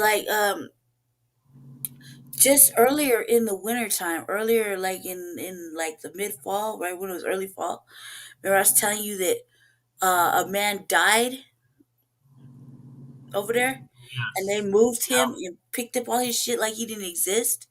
Yep. That's what they do to homeless people. Yep, out of sight, out of mind. Out of sight, out of mind. And I find that to be just fucking really, really ugly. They're lucky that me and you get sick. They're really lucky. Denver has some of the worst winters. Yeah, they're lucky that me and you were sick this week. Yeah, and Denver Homicide Loud is slacking. They ain't getting the memos out of where the sweeps are happening or where it's happening. Right. So, we'll take this little L right here. Call it a little L. Take this. But we're not gonna be sick very much. Well, I got I don't know what the fuck is wrong with me. However, once my quarantine date is up, according to my brother and the CDC, which should be this week, I'm busting out and I'm gonna go check it out. You're lucky, white supremacy. I'm sick. And I don't want to give nobody this fucking atrocious ass virus. You're lucky about that. Aside from that, you cops and motherfuckers can get it when we see you, and you're gonna get a thorough fucking shit talking. It's ready to eat for everybody, so you can get it. And yeah, I feel like this. Like, how dare you kick out? How dare you make people move in sub-zero degree weather, in the snow, in the wind? You know what I mean? And then on the top of that, let there be a motherfucking fire like there was in Boulder, right? And everybody come out of their pockets. Yeah, you see how they going all out their way to help them. Yeah, y'all motherfuckers went all, including you Denver people, went all out of your motherfucking way to help these people in Boulder, right? But you can't dig deep and take care of your fucking homeless people. But in you your own backyard. Yeah, but you can go ahead You're and take talking care about of them. not in my backyard, Right. but you gonna go 20 something miles northwest to help them out. Yeah, I guess I'll be the motherfucking villain that says it. Y'all are pieces of shit. You know what I mean?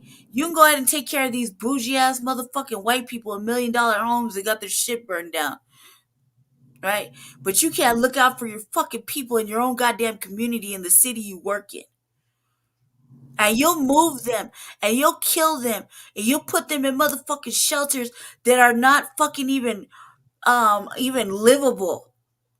Right? And That's you'll not do being all this shit. monitored. You'll They do need all to this be shit, an but you won't independent even fucking monitor come up on with a all of these sandwich. shelters. Every last one of these shelters needs to be monitored. Right. But you'll go ahead and talk about, oh, well, you didn't really make the fucking fire people stay in the fucking shelters. Let's keep it No, and then 100. what they're You not get me? telling is a lot of these, substantial amount of the people that's on the streets have been DNR'd from these shelters, so Right. they I'm can't go to the DNR'd. shelter even if they wanted to go to the shelter because they've been DNR'd. Do not I can't, return. yep, I can't go into any of the fucking shelters at all. I can't go into the Samaritan house. I can't go into the rescue mission. I can't go into St. Francis. I can't go into any of them. Why? Because I got a power chair and obviously, old people don't like me. And I don't like to get punked. Oops. It's like, man, come on, man. This fucking hypocritical bullshit is fucking ridiculous. Not to mention, this place is inhabitable. You can't live here. No one can live here. But you're willing to make fucking concessions for Afghanistan refugees and fire victims that lose their house and shit. Oh my god. But you won't fucking make the same concession for the homeless people that lose their shit every motherfucking week? You don't have to make that make sense to me, okay? That's all I gotta say about that. Sweeps continue. We're gonna be checking out. Hopefully, let's pray on Wednesday. We're gonna be Uh, checking uh, out Dwayne Peterson. yes, we need to Pretty check out homeboy. what's Yeah, we're happening. gonna Shed check light on it that. What's happening at that beloved tiny home village? out. we're gonna be talking about you and having a nice, thorough, in-depth exploratory thing, Mr. Peterson.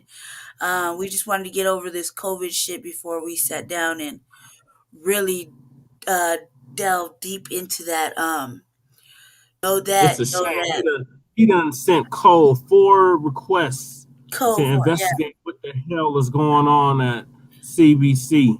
right, and Uh, none of for that. CBC to But he's a investigate what's black going on man. at the tiny home village.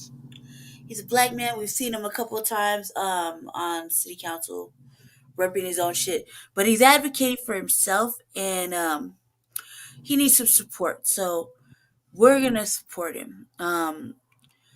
He is currently suing Colorado Village Collaborative. Good for him. That's that's Cole Chandler. That's Queequa Montoya, and it's Hey a man, maybe y'all should have helped out the cause. Quika, whatever the fucking Cole yeah, with them said. safe outdoor spaces that you make it so hard to get into. So Talk hard to about get how hard into. it is to get into them safe outdoor spaces. You can't. You can't get into them. You need a referral, or you need to know somebody, who knows somebody, who knows somebody. Like we have. We're not gonna mention no names. We're not gonna mention no names, babe. We have like five We've people. been working on getting people housed. Right. We See, have people think five. that we just sit up here and do a show, and we're not actually out here on the streets helping people get housed. We're I'm trying so sick to. of people talking about, oh, well, you just go on and go film the sweeps. Everybody does that. What are you doing to house the black people that First are of all, unhoused? motherfuckers, y'all don't even know us like that. If you did know us like that, then you would know that I'm all up over there in the tents and shit. So I don't even want to hear that kind of shit. And secondly, everybody knows who Jesse is. What you don't know is because you're over there watching from the sidelines. It's so easy to judge everybody from the sidelines and talk all this shit. You're not out there with us. You're not out there. You don't know who the fuck I am and what I do out there. The streets love me. All right, let me tell you, put it that way. And for somebody who can make a lot of things fucking happen, you don't believe me? Rewind that beautiful bean footage back a couple of tracks. Okay? Where motherfuckers are like, oh, we wish we could just bring some unhoused neighbors online. Well, who brought the fucking unhoused neighbors? You.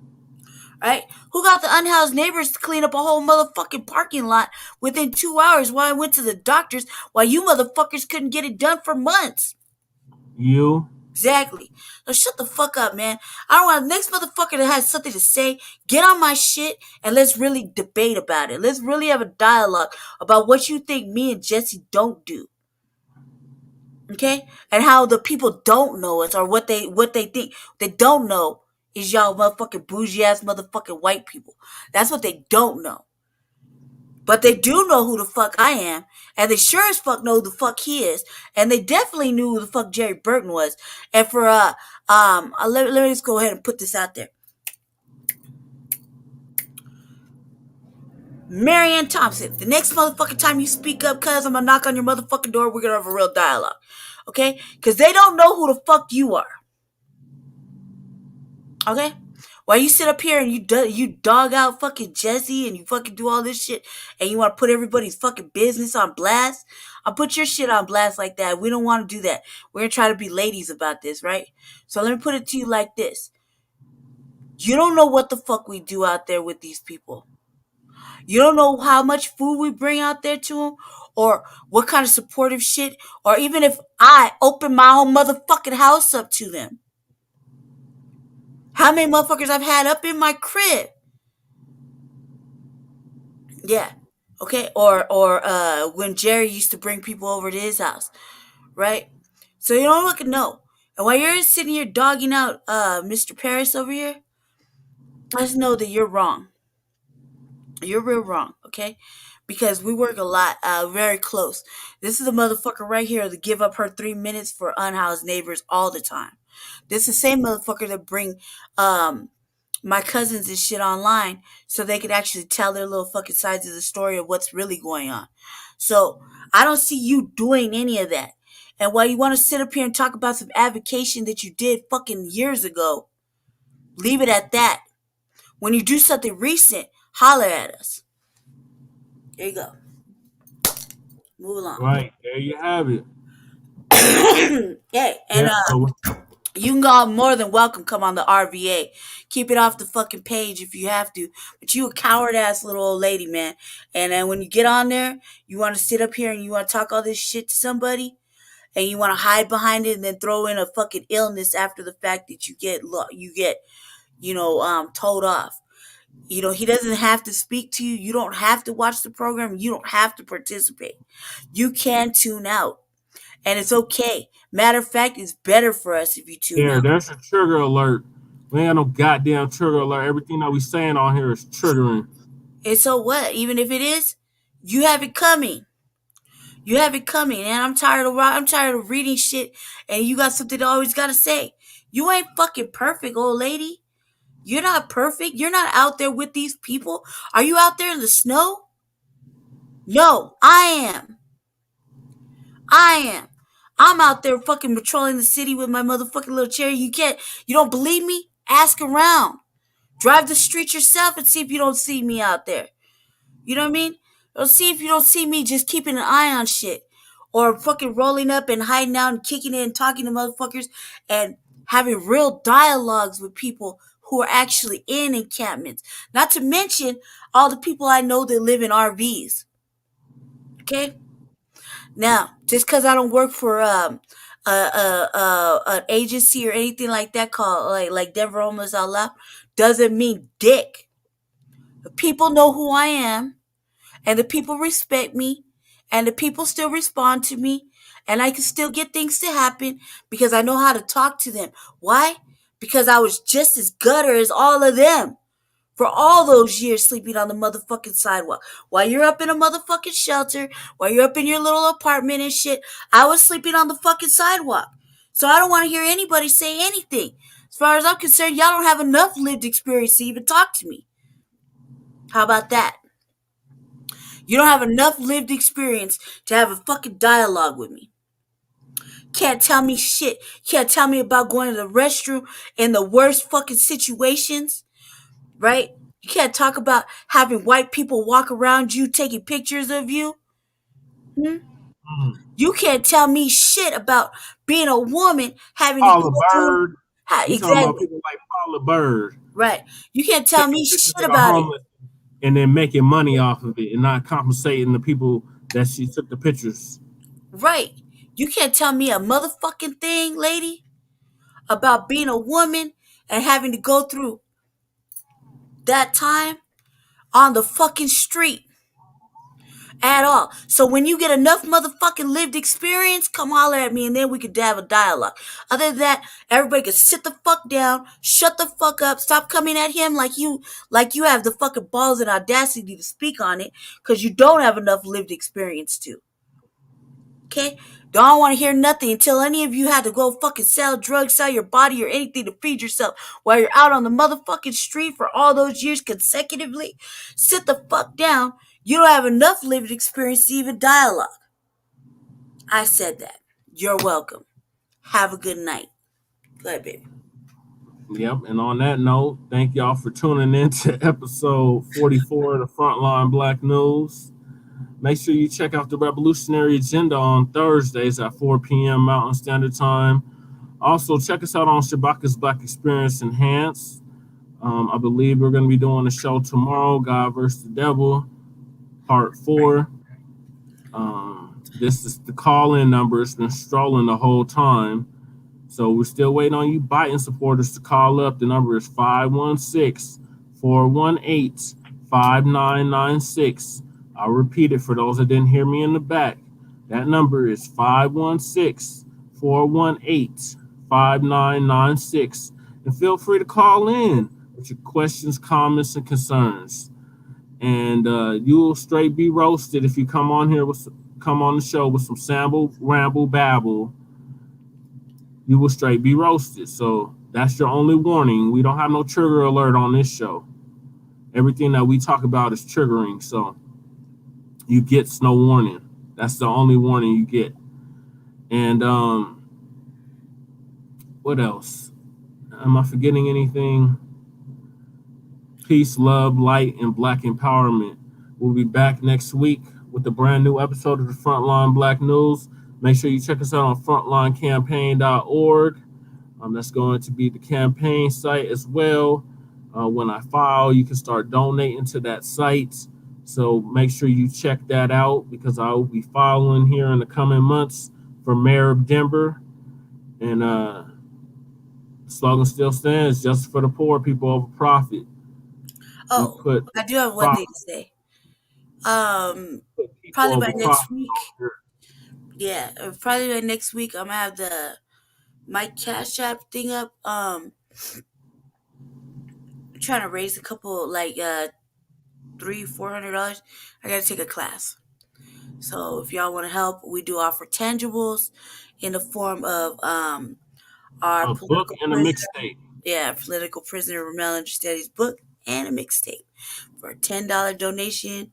It's nothing, but it's something to us. So look out for that. We're not doing it right now because there's no way to collect it. But I need to take this. I need to take this class. So super hype, like seriously important. So we're giving you a little warning. So perhaps you could put like $10 aside for Brandy doll. That'd be tight. All right. Peace, love, light, and Black empowerment. Bye. We're out.